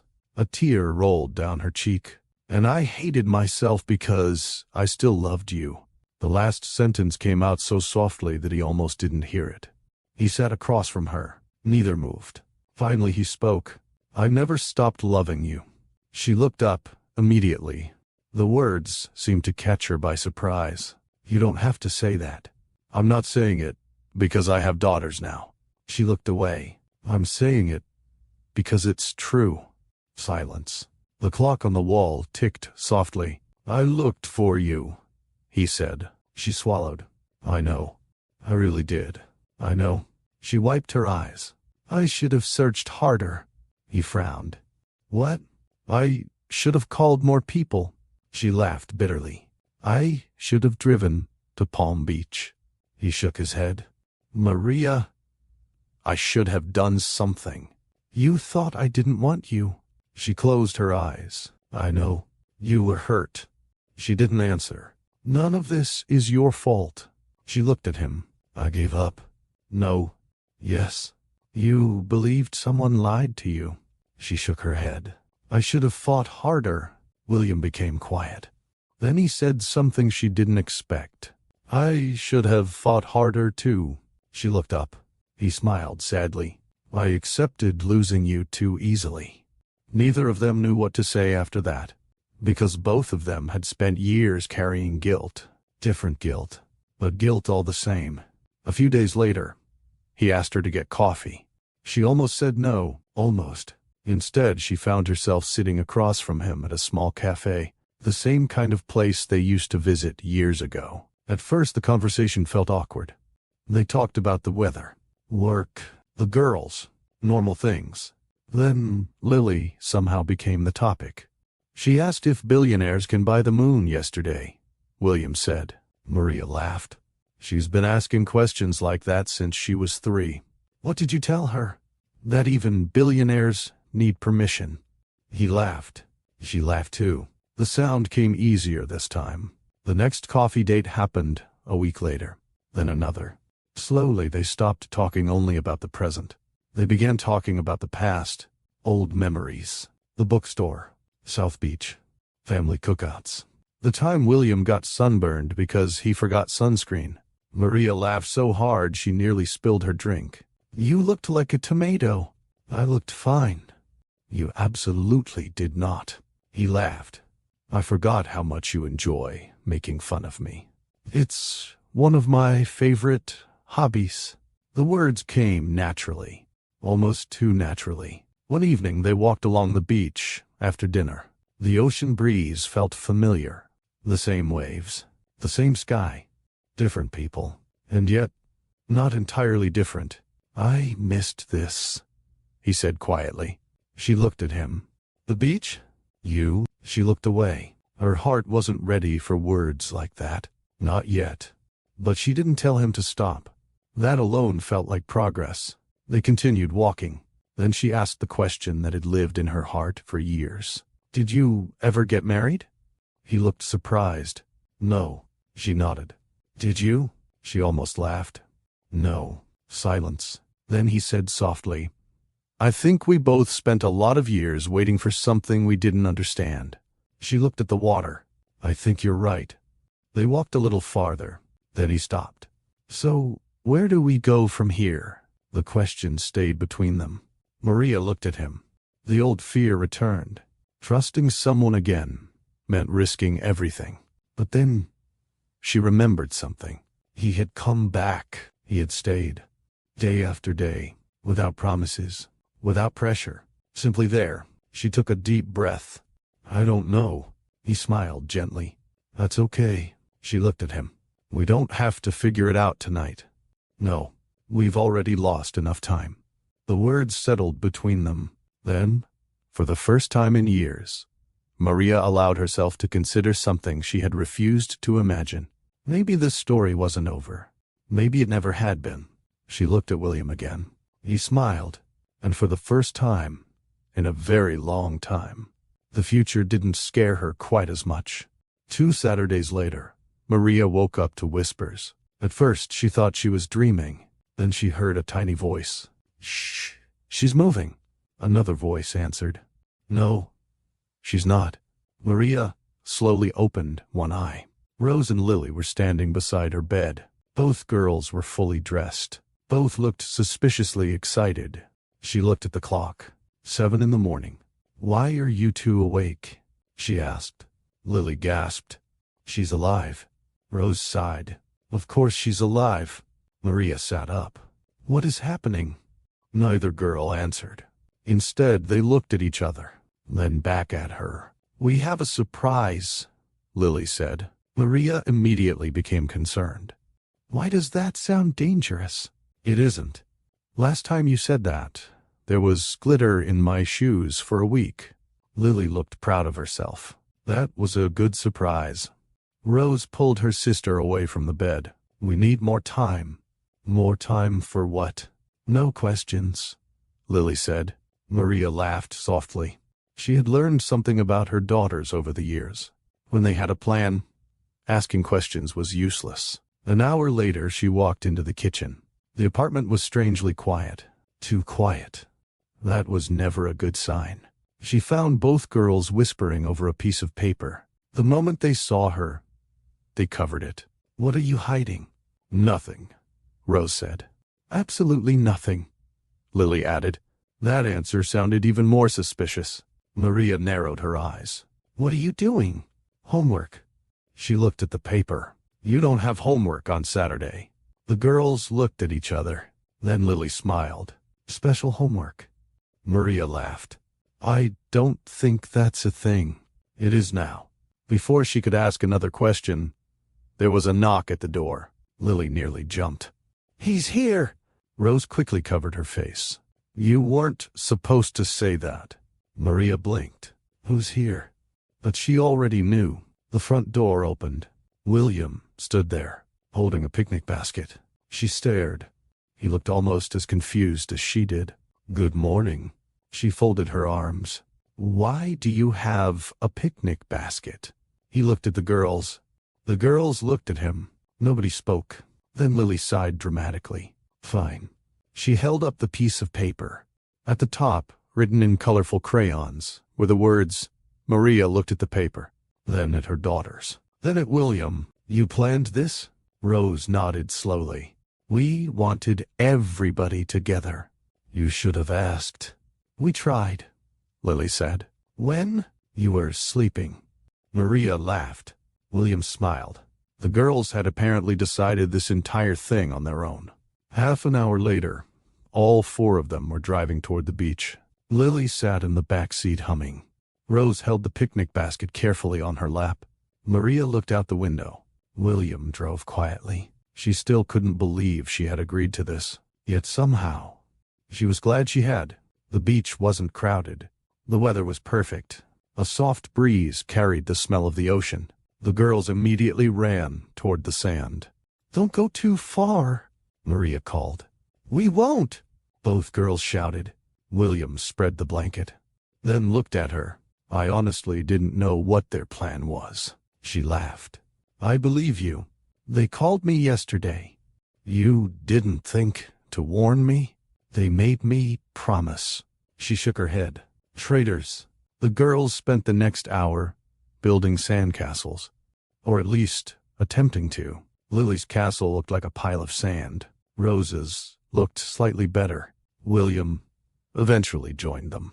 "That's a nice castle," he told Lily. She smiled. "It's a zoo." He blinked. "I thought it was a castle." "It can be both." "Fair enough." A few minutes later, she looked up at him. "If you could buy a zoo, would you put penguins in it?" Rose groaned. "We're discussing penguins again?" "They're important," William laughed. "I would definitely have penguins." Lily looked thrilled. "I knew it." Maria sat nearby watching them, watching him. The way he listened, the way he laughed, the way he never seemed impatient. It was strange. For years she had imagined him as someone who had walked away, but the man in front of her, this man would have loved these girls from the beginning. She knew it now. The realization made her chest ache. By lunchtime, they were all sitting on the blanket, eating sandwiches. Lily suddenly looked at both adults. "I have a question." Rose sighed. "Of course you do." Lily ignored her. She looked directly at William. "Are you happy?" He seemed surprised. "I think so." "You think so?" He smiled. "I'm getting there." She nodded. Then she looked at her mother. "Are you happy?" Maria hesitated. "I think I'm getting there too." Lily looked pleased. "Good." She returned to her sandwich. Nobody knew what she was thinking. That should have worried them. After lunch, Rose stood up. "I have something to say." Maria blinked. "Why does everybody suddenly have speeches today?" Rose ignored the comment. She looked at her sister. Lily stood too. The twins faced their parents. William looked confused. Maria looked nervous.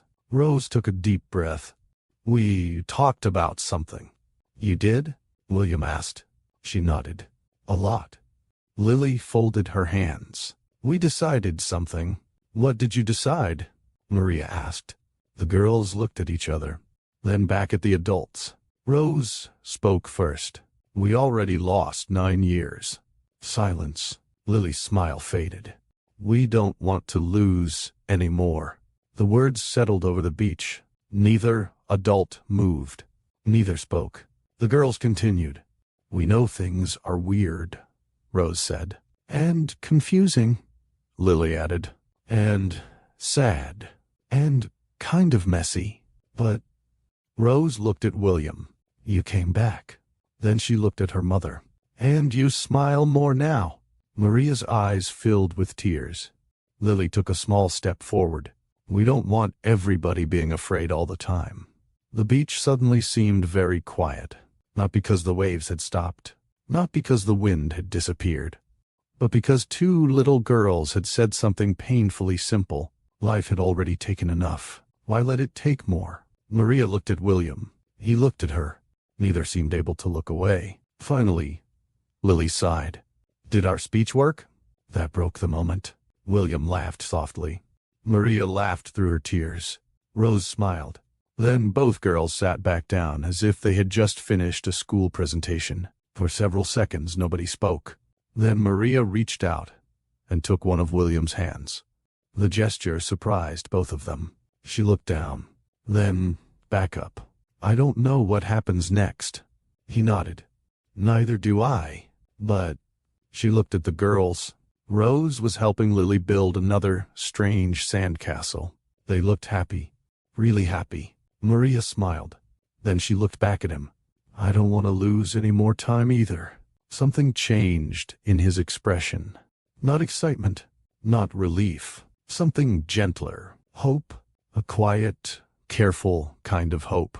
He turned his hand and held hers. Neither let go. The girls looked over. Lily grinned. Then whispered loudly, "I think our speech worked." Rose laughed.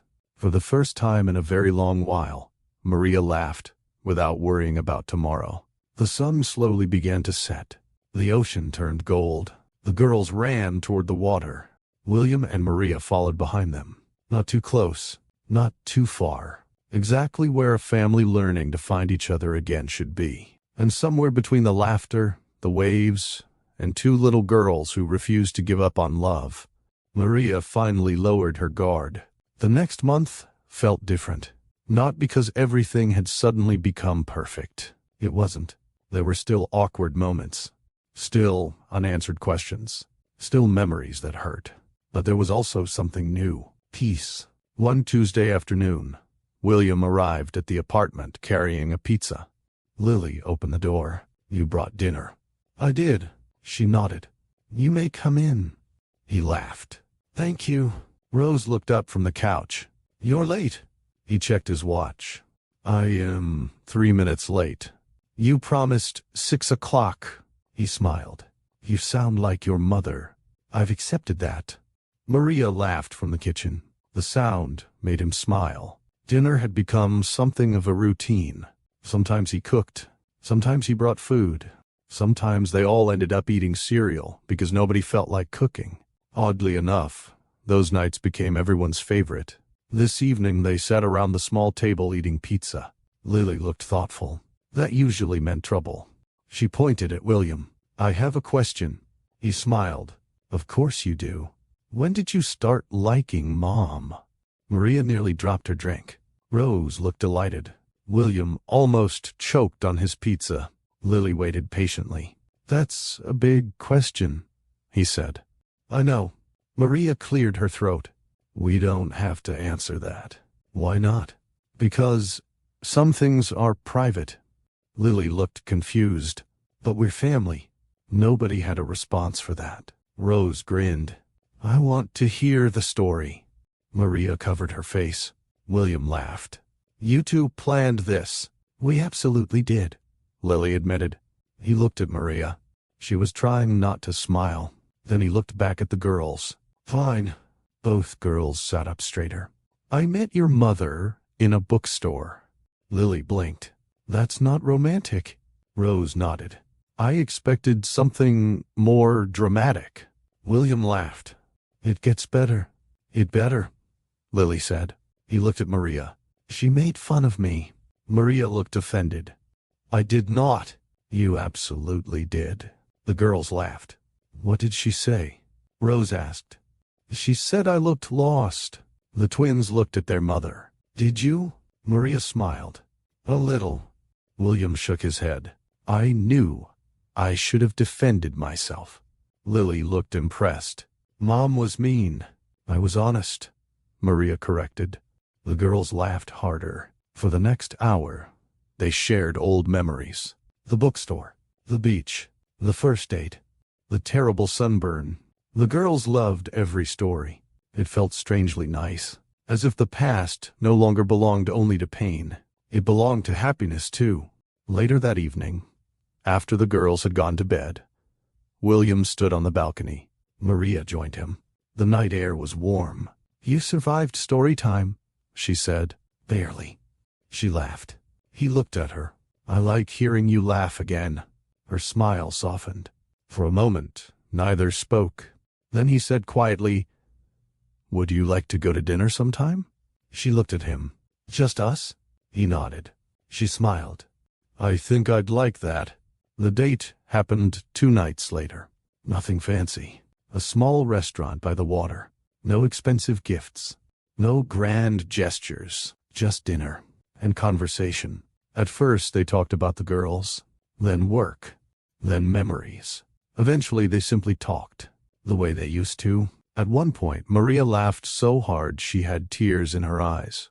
William smiled. "What? You still tell terrible jokes." "I think they're excellent." "They're really not." He laughed, then became quiet. "It's nice." "What is?" "This." She looked around. "The restaurant?" "No." He smiled softly. "Us." Her expression changed, because she understood exactly what he meant. For years she had thought this part of her life was over, finished, gone. Yet here she was, having dinner with the man she had once imagined growing old with. Life was strange, beautiful sometimes, painful sometimes, but definitely strange. A few days later, William arrived at the apartment to find Rose helping Maria carry groceries. He immediately took the bags. "I could have done that," Maria said. "I know. You always say that." "I know." She laughed. Little moments like that became common. Helping with dinner, walking the girls to school, folding laundry, watching movies together. They slowly stopped feeling like separate people trying to reconnect. They started feeling like partners. One evening, Lily looked around the living room. "I like this." "What?" Maria asked. "This." She pointed at everyone. "Our family." Nobody spoke. Then she smiled. "We're finally all in the same room." William looked at Maria. Maria looked at him. Then both looked at the girls. Rose was smiling too. A quiet, happy smile. The kind that said everything. Later that night, after the girls were asleep, Maria sat beside William on the couch. Thank you, she said softly. For what? For staying. He looked surprised. Then he smiled. There isn't anywhere else I'd rather be. She looked at him for several seconds, then rested her head against his shoulder. A simple gesture. A small one. Yet it meant everything. He didn't move. Neither did she. The television played softly in the background. Outside, the city continued as always. Cars passed. People laughed. Life moved forward. Inside that apartment, something else moved forward too. Trust, forgiveness, love. Slowly, carefully, the way real healing happens. Maria lifted her head. Maybe the girls were right. About what? She smiled. We've already lost enough time. He smiled too. Then he reached for her hand. She let him, and for the first time in many years, starting over didn't feel impossible. 3 evenings later, William arrived at the apartment carrying a box. Not a shopping bag, not takeout, a box. Maria recognized it immediately. Her smile faded. The keepsake box, the same one that had changed all of their lives. Rose opened the door first. Dad's here. Then she noticed the box. Oh, Lily appeared behind her. What's in there? William looked at both girls. Something important. The girls became curious immediately. Is it treasure? Lily asked. In a way. Money? No. A baby penguin? Rose sighed. We really need to let the penguin thing go. William laughed softly. Can your mom and I talk for a little while? The girls looked at each other. Then at Maria. She nodded. Why don't you two finish your homework? Lily frowned. Homework always appears during important moments. That's because your important moments usually happen before bedtime. Lily accepted this with great disappointment. A few minutes later, the apartment became quiet. William placed the box on the kitchen table. Maria didn't sit down. Neither did he. For several seconds, they simply looked at it. I almost didn't bring it tonight, he admitted. She looked up. Why? I wasn't sure if you were ready. A sad smile crossed her face. I don't know if I am. He nodded. I understand. She slowly pulled out a chair. Then another. They sat. The box remained between them. William rested his hands on the table. I've read every letter. Maria looked at him. Every one? He nodded. She swallowed. When? Over the last few weeks. The words seemed to hit her unexpectedly. You read all of them? I couldn't stop. Silence settled between them. Then he gently opened the box. The old letters sat neatly inside, along with photographs, cards, drawings, memories. Maria reached out carefully. Her fingers touched the top envelope. The paper looked older than she remembered, because it was 9 years older. She picked it up. The date made her chest tighten. The first letter. The one where she told him about the twins. She looked at him. You really never saw these? No. The answer still sounded painful, even now. She opened the letter slowly. The handwriting was hers. A younger version of herself. A hopeful version. She began reading. Then she stopped. Tears filled her eyes. She remembered writing these words. She remembered smiling while writing them, believing he would read them, believing he would call, believing he would come home. She wiped her eyes, then opened another, and another. William stayed quiet. He didn't interrupt, didn't rush her, didn't look away. He simply sat there, present, patient. A long time passed. At one point, Maria laughed softly through her tears. William looked up. What? She held up one of the letters. I complained about heartburn for 3 pages. A smile appeared. You did? I apparently thought it was very important. He laughed. She smiled too. Then, she picked up another letter. This one made her cry.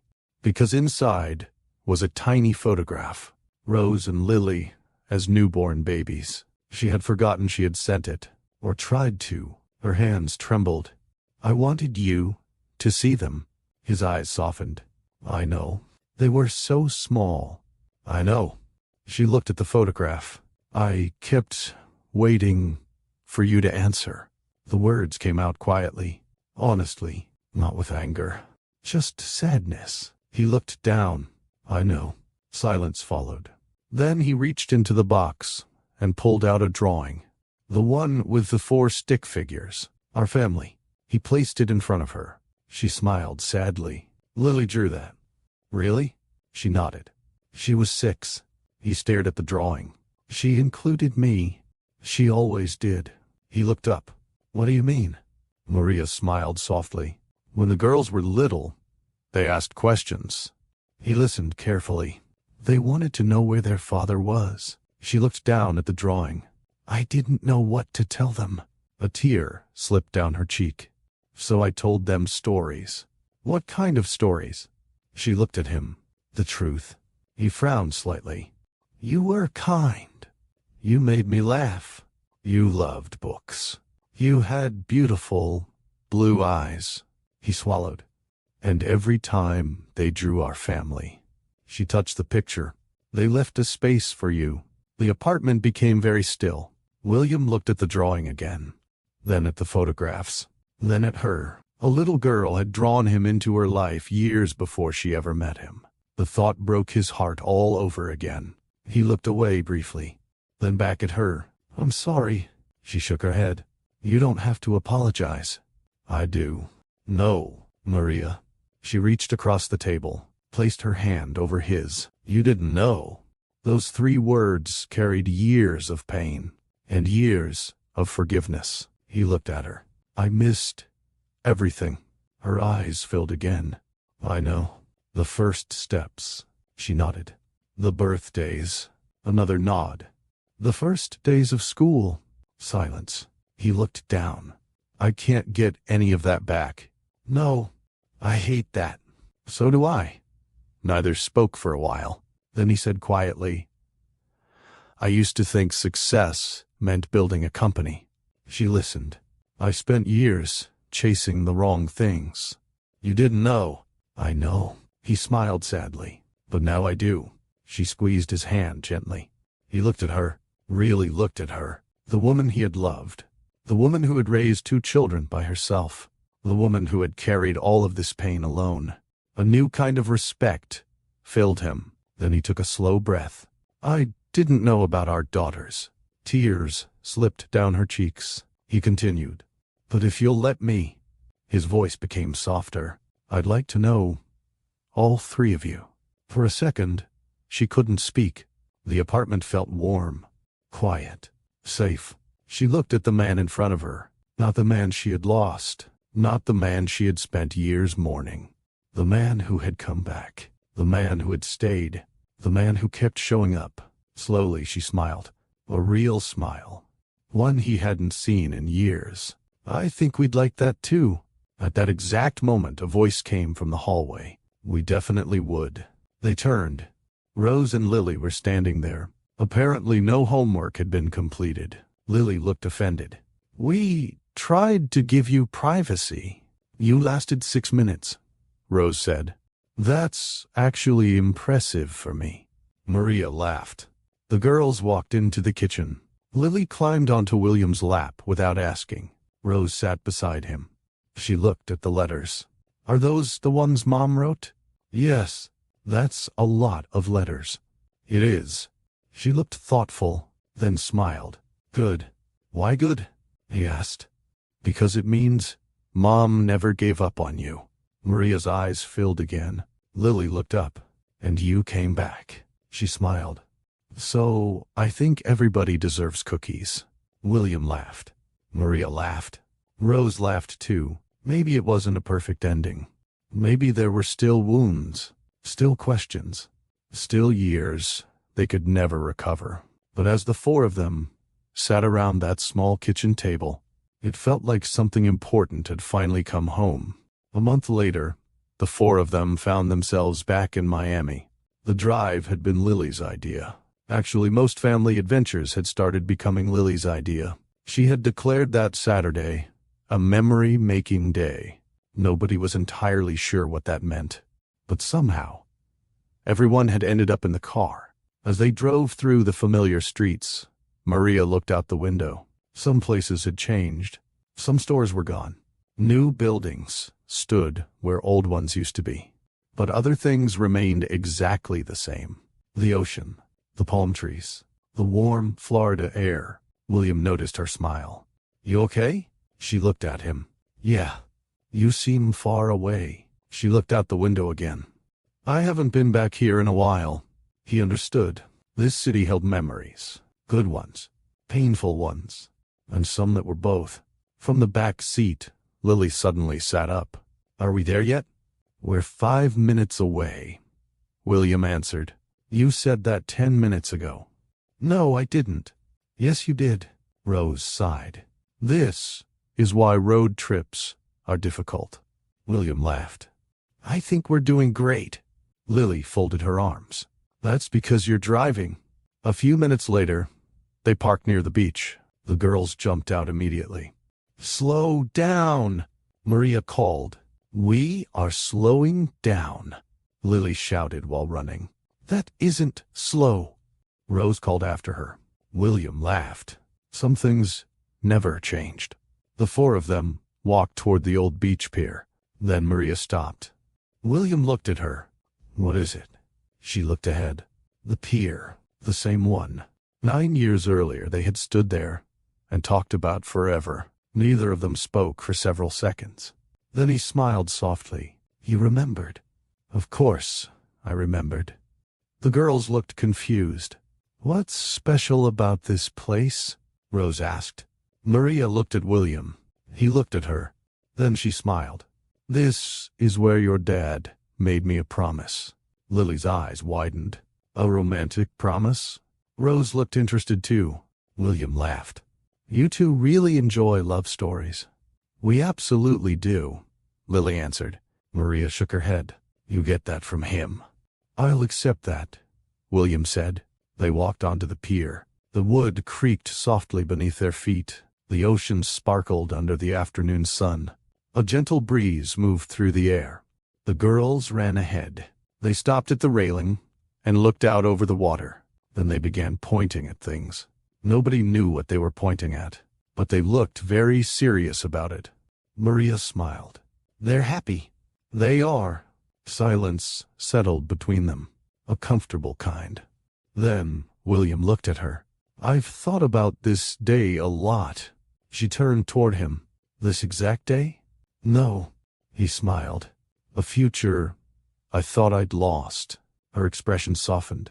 "Me too." They stood there quietly. Then he said something that surprised her. "I used to think I wanted another chance because I missed you." She listened. "But that's not all of it anymore." "No?" He looked toward the girls. "I want every ordinary moment." She followed his gaze. The school projects, the movie nights, the strange questions about zoos. She laughed. "I should have known that question would become a family legend." He smiled. "I want all of it." She looked at him. "I do too." For a few moments, neither said anything. The sun had started to lower in the sky. Everything around them glowed with soft, golden light. Lily suddenly ran back toward them. "Mom, Dad, come look." Both adults froze. "Dad," the word still carried a kind of magic. William smiled. "What is it?" She pointed at the water. "I saw a fish jump." Rose walked over. "You absolutely did not." "I did too." "You saw a wave." "I know the difference." William laughed. "I believe you." "Thank you." Rose looked betrayed. "You always believe her." "I happen to think she has a good imagination." "I'll take that as a compliment." Maria laughed softly. The girls returned to the railing. William watched them for a long time. Then he quietly reached for Maria's hand. She looked down, then at him, and without hesitation, she held his hand back. No fear, no uncertainty, just warmth, a second chance. "You know," he said softly, "I never stopped loving you." She smiled. "I know." "You do?" She nodded. "I think a part of me knew too." He looked at her. "What changed?" She looked at the ocean, then back at him. "You came back." The answer was simple, but it meant everything. "You kept showing up." She smiled. "You stayed." He squeezed her hand gently. I plan to keep doing that. A few feet away, Rose looked over her shoulder. She smiled, then whispered something to Lily. Lily turned around and grinned. Then both girls quietly moved farther down the pier, giving the adults privacy. Neither adult noticed. Finally, Maria spoke. We can't get back the years we lost. No, we can't change what happened. No, but maybe, she looked at him, maybe we can make the years ahead really beautiful. Emotion filled his eyes. I'd like that. She smiled. So would I. The girls came running back. Lily looked pleased with herself. We decided something. Rose laughed. You decide a lot of things. We do. What did you decide this time? William asked. Lily smiled. We're a family now. Nobody argued. Nobody corrected her, because she was right. Rose stepped closer. The kind that stays together. Maria looked at William. William looked at Maria. Then both looked at the girls. Yes, he said softly. The kind that stays together. The sun slowly disappeared beyond the horizon. The sky turned shades of orange and pink. The waves rolled gently against the shore. 4 people stood together on the same pier where a love story had once been interrupted. Now, it had found its way back. Not because life had been easy. Not because the pain had disappeared. But because they had chosen each other again. And sometimes, that choice is enough. Sometimes the greatest tragedies are not caused by hate. They are caused by silence, assumptions, and the people who believe they know what is best for someone else's life. A single decision can steal years. A misunderstanding can change everything. But love has a strange way of finding unfinished stories. It waits. It endures. And every once in a while, one accidental phone call becomes the miracle that brings a family home. If you had been Maria, could you have forgiven after 9 years? If you had been William, could you have moved forward after losing so much time with your children? Tell us your thoughts in the comments below. And if this story touched your heart, please don't forget to like this video, share it with someone you love, and subscribe to Mr. George Stories for more emotional journeys that remind us that family, forgiveness, and love are always worth fighting for. Until next time, take care of the people you love, because sometimes one conversation can change an entire life.